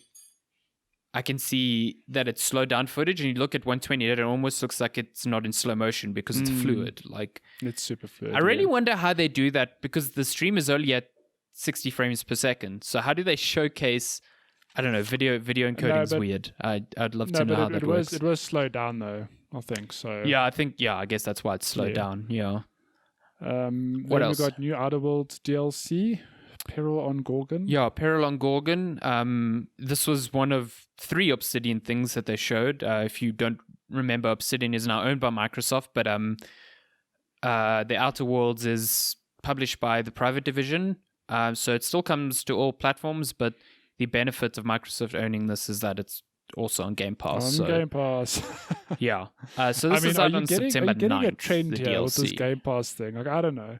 It sounds like an okay service. Yeah, sounds like a cool service. I mean, every game we've just spoken about is going to be on Game Pass on day one, which, just for $10 a month, Yeah, let's just put a pin on the announcements. My thing is, like, even though a lot of these games don't speak to me, the fact that I can try them with Game Pass, that I'm having to buy them, and like maybe have my opinion swayed, like, oh, that is actually a really good game. Like it's unreal. There's a lot, and this is just their first batch. That's the thing. I see people still coming around on this idea, and I feel like it happened when Netflix started. It was like, oh, Netflix doesn't have these like single bangers that make me want to subscribe to it, but it's like it's not really about that. No, like it's a nice bonus, but yeah, it's not like about that. I mean, there was someone on Twitter who 100% I get where they're coming from. They were like, I've been subscribed, but I haven't really downloaded anything in the past few months. I'm like, I get that. But trust me, like, take 10 minutes to scroll through that library and just look at something and go, that looks interesting. Or, I kind of wanted to play this, but I wasn't really sure and I never bought it. To me, I've gotten so much value out of Game Pass just through that, because it's like games... Like Bloodstained is on there, and I need to play that. That's actually something I've been eyeing. I'm like, yes, it's there. Yeah, I need to play it. And like A Plague Tale, like we'll buy that. Just things that I never thought I'd give it a go. Slime Rancher was another one. So there's a lot of quality on there. People are like, oh, it's just third-party indie games. It's like, and there's fucking quality there, man. So what? Wait, why do you think the Switch is where it is now? Oh because God, of exclusives? Yeah. No. It's all the indie love, man. Jeez, yeah. Okay, next game, Grounded. Is this also... That's also the Obsidian. It's the Honey, I Shrunk My Kids thing. I love that trailer. They're like, if you're waiting for the next big game, it's like Cyberpunk. Yeah, logo. this isn't it. Like, Cyberpunk's later this year. So funny. So good. But yeah, it's like a looks interesting. Multiplayer co-op survival game in a backyard plagued with bugs and spiders. That's interesting. So yeah, it's out in game preview on July 28th, so you can give it a go. Give it a Let's see if you get the third Obsidian thing in a row. Avowed. Let me tell you, when this game was shown and the dude pulled out his sword and he had a spell in his left hand, I was like, this is Elder Scrolls 6. It does look like it. It's actually not. It's actually not. It's Obsidian's version of Elder Scrolls, I guess, because it looks like a first-person RPG. Yeah, it's set within the Pillars of Eternity world, as far as I can tell. To me, Halo Infinite is like the big thing for the Xbox Series X launch, but this is Microsoft's big bet. I think this is a sleeper hit. Yeah. Yeah, this is the big bet. If they can pull off something that is Skyrim-like and do it before Elder Scrolls 6, which I definitely think will happen because like we haven't even heard of Bethesda Starfield. Like, hey, I've seen screenshots. You've seen the logo, yes. I've seen the logo. Okay, it's real. But if they can do like a Skyrim and then it's like an exclusive, or because it will be an exclusive to Series X and PC, this is the sleeper hit. Like this would be the thing that Sony doesn't have, because Sony has these amazing narrative-driven adventure games, but they don't have an RPG series on the scale. Like. So, and Obsidian is one of the best studios in the world to do this. I mean, Fallout New Vegas is incredible. And they've done a lot of great storytelling with Pillars of Eternity. So I think this could be a big one. Also, no Xbox One label on it. So this will be a while away. But man, I'm excited to see what this ends up being. Okay, next game, As Dusk Falls. Which this looks cool. It looks, look, I don't know what the whole gameplay It's is. like a Is it an narrative game, I think. interactive It's like story? a narrative adventure. But the art style, it's like Art style's interesting. it's like a watercolor painting type thing. It looks really beautiful. It's developed by an indie studio called Interior Night, and they have a lot of developers who come from Quantic Dream.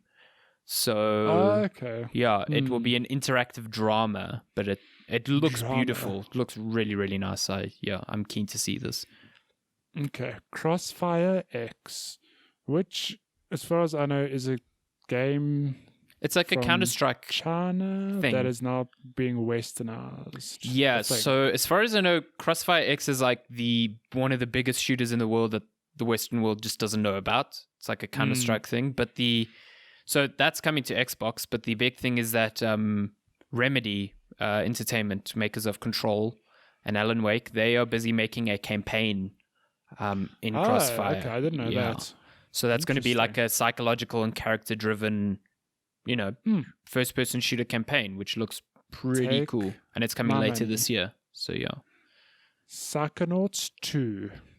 Man, did you ever play Psychonauts this game looks 1? fun. I never played the first one. So look, I have no touch point with the franchise, but Same. Psychonauts 2 does look like... It looks fun. It looks like something I'd enjoy. It's got so much color. It looks like an LSD trip in a platformer. That's what being on drugs is like, let's be honest. And they got Jack Black to come in and do a song for it. I'm pretty sure a lot of people are like, oh my God, Brutal Legend 2, Now, especially now that Double Fine is owned by Microsoft as well. But Microsoft, yeah. Psychonauts 2 is one of those games, again, that will release on a bunch of platforms because it was announced for a bunch of platforms. So, yeah. But it looks fun. I feel like there's this resurgence of 3D platformers, so it might be hitting at the right time. So that's cool. This dude's coming for Crash. Yeah, God. Watch your back, Crash. I mean, come on. Destiny 2 is coming to Xbox Game Pass. This was big. Which is a pretty big thing, because as someone who's been holding out on Destiny 2, I'm like, whew. Yeah. It's a big thing because it's Xbox Series X, Xbox One, and mobile. They didn't mention PC yet. So I wonder if that's because it's only on Steam. You know what I mean? I wonder.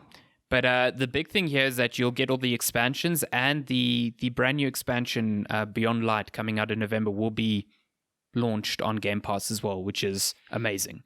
Crazy. Like, if you're a Destiny player, you can transfer your character to other platforms as well, so you don't have to lose your progress. But like, I think if you are primarily playing this game and you're looking to buy a new console, the Series X starts becoming more alluring because it will be more powerful and you'll get the expansions as part of Game Pass. So you just take a character with you, all your characters, whatever. I think that's a big get. That's a bigger get than people give credit for. Especially because Destiny 2 used to be so associated with Sony back when it was with Activision. Yeah, it really was. So, yeah. Next announcement, Stalker 2, which is such an interesting thing. So my office and I were watching the reveal event together, and at the back of my mind is like, it looks a bit like Metro, but it's clearly not Metro. Because, I mean, Metro Exodus we just got. And then Noel actually said it looks a lot like Stalker. Yeah. And the moment she said that, I was like, holy shit, you're actually right. It looks, I mean, I played Stalker. It's an old game. Like very old. Came out a long time ago, like super long ago. And the Stalker 2 logo came up. I was like, shit, that's like a kick of nostalgia right there. And Stalker's a weird game. Like, I did not actually enjoy Stalker that much, but like, I appreciated a lot of the ideas. It's because it's more like an RPG than a shooter. It's but yeah, that's coming. This is happening. Apparently, the trailer they showed is not in engine or anything. It's kind of like a target of what they want to get to. So I think this game is still a long way away as well. Away. Yeah, it is. Okay, it is coming to, it's a third-party game, so it's not an exclusive, but it will launch. It will launch exclusively on Xbox platforms, and it will be part of Game Pass as well. So yeah, get out. Next game, Warhammer 40k Darktide. I'm so stoked for this. So Shooty Mac shooter. Man, you did you ever play Warhammer Vermintide? No, but I should play it. It's like Left 4 Dead, but in the Warhammer. So this is basically but in the Warhammer 40k universe. Yeah. And let me tell you, I'm fucking down because good time. I want to play as them Space Marines in a Left 4 Dead setting. I'm super stoked for this one. You down? Yeah. Okay, next game, Tetris Effect Connected. Hell yes. Okay, let me tell you, we had a hilarious moment when we were watching this. So it started off with world premiere exclusive. Yeah. One of my colleagues like, that's weird that this is a world premiere exclusive. And John Michael's like, of course it is. I've never seen these people before. Because the trailer was just a whole bunch of random people. Yeah, it's like these people never existed before. No, they've never existed before. They're exclusive. As soon as I heard that music, I was like, "Oh hell yes, Tetris Effect!" I didn't recognize the music, but the style of the particles that looks very much like Tetris. And, so Tetris Effect Connected is basically the single player game that was on PS4 and PC, but it's also going to include multiplayer now and some new tracks. So it is launching.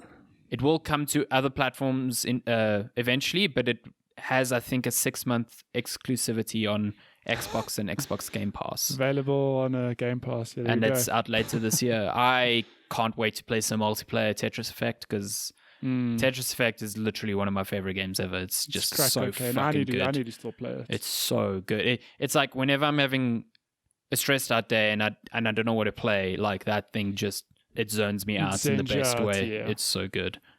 It's a good time. Next game, The Gunk. I'm keen for this purely because of who's making it. Who's making it? The creators of SteamWorld, Image and Form.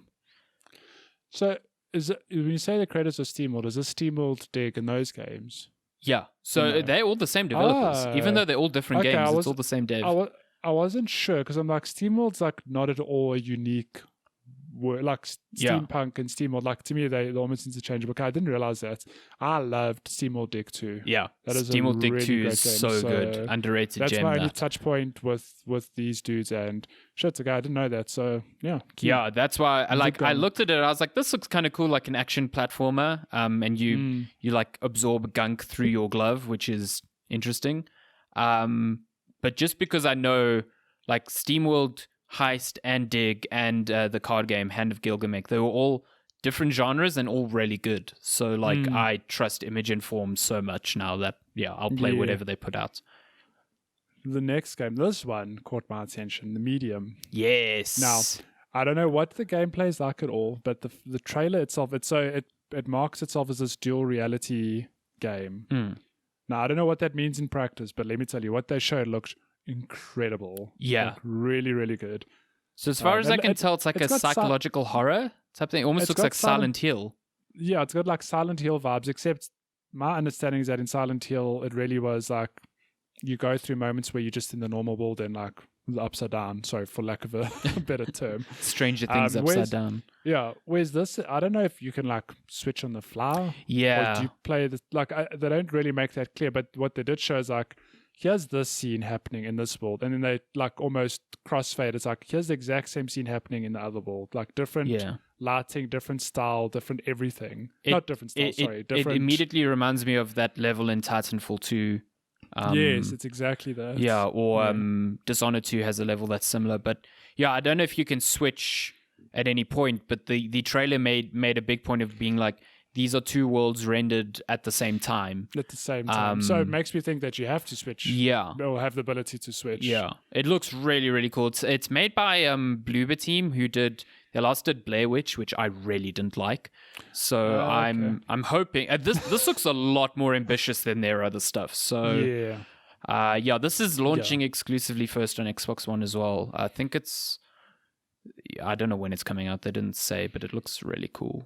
It looks awesome. Real cool. And also on Xbox Game Pass. And Game Pass as well. The theme of the showcase. It's apparently really cheap on Steam right now. It's like $200. Game Pass? Yeah. What? You can buy it on Steam? Yeah, it's coming to Steam as well. But you can pre-order it on Steam and it's like $200. Game. Sorry, I thought you meant Game Pass. I was like, what do you mean Game Pass? I mean, buy it now. Because like, you remember what happened with Horizon Zero Dawn? On that Steam, actually it happened. It happened on Epic as well. Do you know that game? Hell Let Loose. Did it get expensive again? It was for the longest time. It was like 140 rand. Whatever. And then they had a free play weekend. This past weekend it was discounted to like 110 rand. Yeah. So I played. I also did play that. I didn't speak about it because I played it very little, but I do want to buy it. And out of nowhere, it's been bumped up to 380 rand. I'm like, oh shit! It's like more than doubled in price. Like, how did that happen? It's still cheap, don't get me wrong, but I was like, oh, okay. Well, Horizon was like, what, 270 rand on Steam, and now it's 600. And then on Epic, it was like $20, and now it's been pushed up to 40. So, did it get... because I thought if worst comes to worst, I'll just buy it on Epic. Yeah, I was waiting to use the coupon, but you can't use it on pre-orders, and now they pushed up the price. It's like, oh. No, those sons of bitches. Yeah. Yeah, and then last game of the Microsoft Showcase, Fable. Fable. To me, it wasn't a surprise because it's been rumored for 30,000 years, and I think this week I don't know if it was leaked or they were just it's been rumored for like whispers of it. Yeah, like years. And even the Playground Games being the developer has been rumored for ages. So it wasn't like a surprise. And I guess with the rumors having been circulating for so long, I was expecting them to show more than just like literally the title. Just the title. Yeah, there was literally nothing there except like, hey, Fable. It was almost like if no one had heard that this was happening, it was going to be a big surprise. But it wasn't like Far Cry where it was leaked the week before. This has been like 2 years in circulation. Yeah. So again, also had no Xbox One logo. Like, I don't know. It's interesting. You did miss one game though. Senua's Saga Hellblade 2. They showed that. It wasn't on my list. They showed it again. They basically reconfirmed that it is using Unreal Engine 5, which just basically means that this game won't come out at the very least until end of next year because the engine's only out next year. But it looks gorgeous, and I think the setting of Iceland looks stunning. So keen for that. I really need to play Hellblade. It's good. It's good. Yeah, that was the Xbox Showcase. That is we spent a lot of time on that. I think that's just news for the week. There was other stuff, but like there's Ubisoft stuff, but that's just like Ubisoft is still shit in terms of a company. It's just like they make good games, but some of the staff, the uppers, it's just like shit. they've fired like their head of PR because he had all this sexual harassment and emotional abusive nonsense. It's really bad, and now it just looks like it's becoming worse because it happened yesterday, but there was a memo that I can't remember which publication sourced it, but from 2019, where the HR policy at Ubisoft was that if you had experienced like sexual harassment or sexual assault, the first step in the process before even contacting HR was to confront your assaulter. And it's just like, fuck off. Fuck. How is that company policy? Like, fuck off. No. Yeah, that's ridiculous. Yeah, so it's not getting better there. So that's shit news of the week. But in better news, just quickly, Rocket League is going free to play. Yes! Rocket League is a fantastic game, which I'm actually very keen to get back into. You know, when between all this other shit I want to play. Rocket League. We've said it many times. We've played Rocket League a lot when it hit PlayStation. And I've been itching to play it again. So now I'm just going to wait till the summer when it goes free to play. Well, summer in the States, I guess. Later in the summer. So it must be in the next month. So stoked for that. I think, Psyonix is owned by Epic now. So Epic knows how to monetize their free-to-play game. Just look at Fortnite. So I think that's what's going to happen. And sorry, before we bounce off news, we just 2 seconds on the mini Nintendo Direct. There's new. Oh fuck! New Yeah, that coming. happened this week. I totally forgot about that. Actually, yeah. So just that Nintendo had a mini Direct. They showed that DLC is coming to Cadence of Hyrule, which is a game I still need to grab at some point in my life. New music. Oh, can't wait. And an expansion based on Majora's Mask. Oh. But that trailer they showed at the music, it's like, oh my god, fuck yes. The soundtrack. I haven't listened to it on Spotify, and even I need to play this game. It's not on Spotify. It's a travesty. Oh my god. Nintendo hasn't released that soundtrack officially. It's it's so good. Okay, we're gonna fly through the rest of the Rogue Company is coming to the Switch, or it is on the Switch. Looks like a shooter. They showed some pew pew action. WWE 2K Battlegrounds is. That game looks so dumb. Something. And I think these are the two big ones. Shin Megami Tensei 3 is coming to the Switch, and Shin Megami Tensei 5 is also coming out soon. Yeah, I've never played a Shin Megami Tensei, but it's the Persona dude, right? Yeah, Persona. The Persona formula is a Shin Megami Tensei formula. It's just a different spin on it. Almost, it can almost be thought of as a spin-off. So I've just heard Shin Megami Tensei games, the core ones, are a lot harder, and they've just got a different tone to them. So I'm keen to try one. And apparently, the way everyone freaked out, apparently 3 is pretty good. So maybe I'll give that a go. And that's it. That's news. Close the door. It's closed. Because we're nearly on 2 hours. Yeah, my God. We haven't even got to questions. But if you want to send us a question, you can. Email us, checkpointchatpodcast@gmail.com. You can also message us on all our social platforms, at Checkpoint Chat on Twitter, at Checkpoint Chat on Instagram, on TikTok, Facebook. TikTok, yep. You can DM us everywhere. Send us your best TikToks. Send us your best TikToks. We do have an email that I opened this morning, just in case you don't see it. Yeah, it's fine. We actually have nothing on anything except for this email from good old Malesh, who says, "Oi, my 6-year-old governor." What? No, wait, he's in Australia. Oi, mate. Well, it should telling me to wait. It's like, no, that's the only question. So he says, my 6-year-old son has told me he'd like to start a Minecraft YouTube channel. Yo. Still deciding if he should, but assuming I decide to help him get started, I have no idea where to start. I officially feel old. Do I need to buy a capture card, mic, camera, etc.?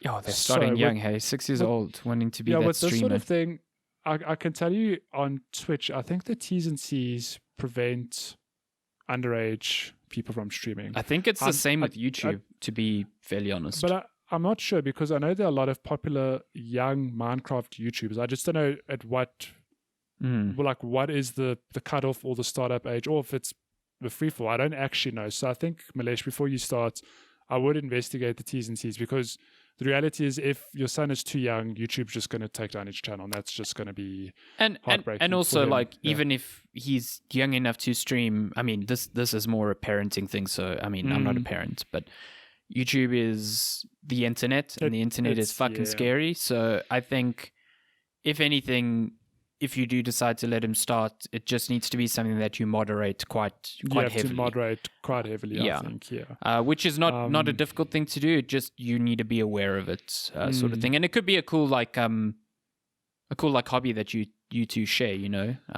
So I think it's the fact that at 6 years old, your son wants to look at recording gameplay and maybe editing videos, that's kind really of cool. Incredible. I can't imagine 6 years old. I didn't even have a concept of what the internet was. What is this? Yeah. But depending on what you want to do, I don't know if you're on Xbox or PC. I think on Xbox you can capture footage, if I'm not mistaken. You can also stream directly from the Xbox. You can stream directly, yeah. I mean, you can stream directly to YouTube as well, I think. But I think you can capture footage directly from the Xbox. You can, yeah. You can. So if you do want to edit video or do whatever, it's a matter of just taking that footage, putting it on a PC, and then like talking over it, or just putting it up on the internet. If you on PC, however, you don't need a capture card, but you can download software to capture whatever you're playing. Yeah, what do you use? Like then, OBS, essentially. Yeah, you get OBS is like the default one. You get Streamlabs OBS, which is basically the same thing, but it's more user friendly. If you have any questions on the streaming side, I can help you because I've gone through the headache of figuring all that stuff out. But again, it depends what you want to do. So if you are looking to stream or have footage of your son or yourself, or you're trying to record audio, you're going to definitely need a mic and a camera. But I mean, those are optional things. Like you can start out just with gameplay, just see how it goes, and maybe just a mic because obviously you want to maybe commentate. And the mic can be something from a headset, like it doesn't have to be like a fancy mic. If you have any headset lying around, even like a hands-free kit for a cell phone, that'll work just to like get your feelers, for this medium. Yeah, that's the thing I see. Like the biggest mistake a lot of people make is like they think they need to have a lot of, not even high end, just like entry level equipment just to start. And I think that's the wrong approach. Like work with what you have currently and see if you can, if you firstly enjoy it. If it's not something like after 2 weeks, you're like, I'm bored of this, whatever. And now you've got all this equipment that you spend money on. And then from there, you can like scale it really, really slowly. Like, then it becomes a thing of, okay, I really do enjoy this. Maybe I should invest in a better mic or a webcam. And even then, it doesn't need to be like an exorbitantly expensive microphone. You can get really decent ones. No, I mean, it's like, as an example, I use my current, the microphone I use for podcasting for streaming.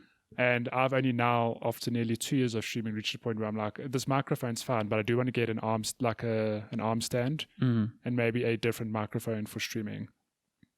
But content is king. Yeah, if you have any other questions, you're welcome to email directly to Checkpoint Chat. I can even reply directly if they're more technical, not necessarily something you want answered on the episode, or especially whatever. With OBS. OBS can be a bit finicky with its settings and sure. Yeah. But yeah, there's loads of free software out there. OBS is like the gold standard if you're doing stuff on PC. You can just record stuff. Like capture cards are cool. They're just really expensive, and you need to be really sure. Like, do I need this to capture footage off my console? Like, because the consoles can capture footage natively. It's just like the limits to how long a clip can be captured at a time. So work. My suggestion is just like see what you have, work with that initially, and then like scale up from there. And like Matty said, you can always email him mostly because he's got much more knowledge about this stuff than I do. So hardly knowledgeable. But that's cool. If he does start it, I'd like to see that. That's pretty rad. And that's it. That is the question of the week. Thank you for the question. Thank you for the question, Milesh. Appreciate the support from Australia.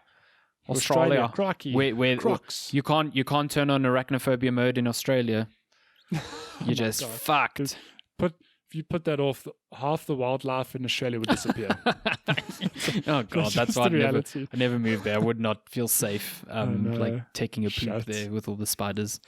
Oh my God! Oh, Lord. Horror stories I've seen. Which, look, it probably is 0.00001% of people that have that, but I don't want to take that chance. Okay. Listen, I shit myself when I see a fleshy rain spider. So like, nah, I'm good. Those things fucking suck. I hate those things.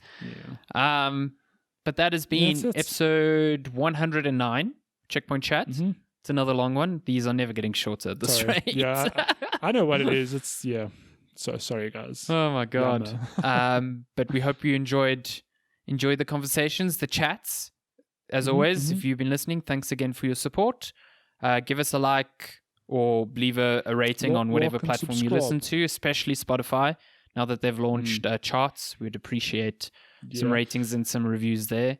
And if you are on YouTube, a subscribe would also just help us. We're just trying to reach 100 so we can get a custom URL. Checkpoint Chat as the, I'll put the URL in the show notes again, just because we have this random assortment of things. Stuff. But yeah, would appreciate some support there as well, as always. Thank you so much again for listening. We will see you next week. Yeah, lekker, man. Bye. Goodbye.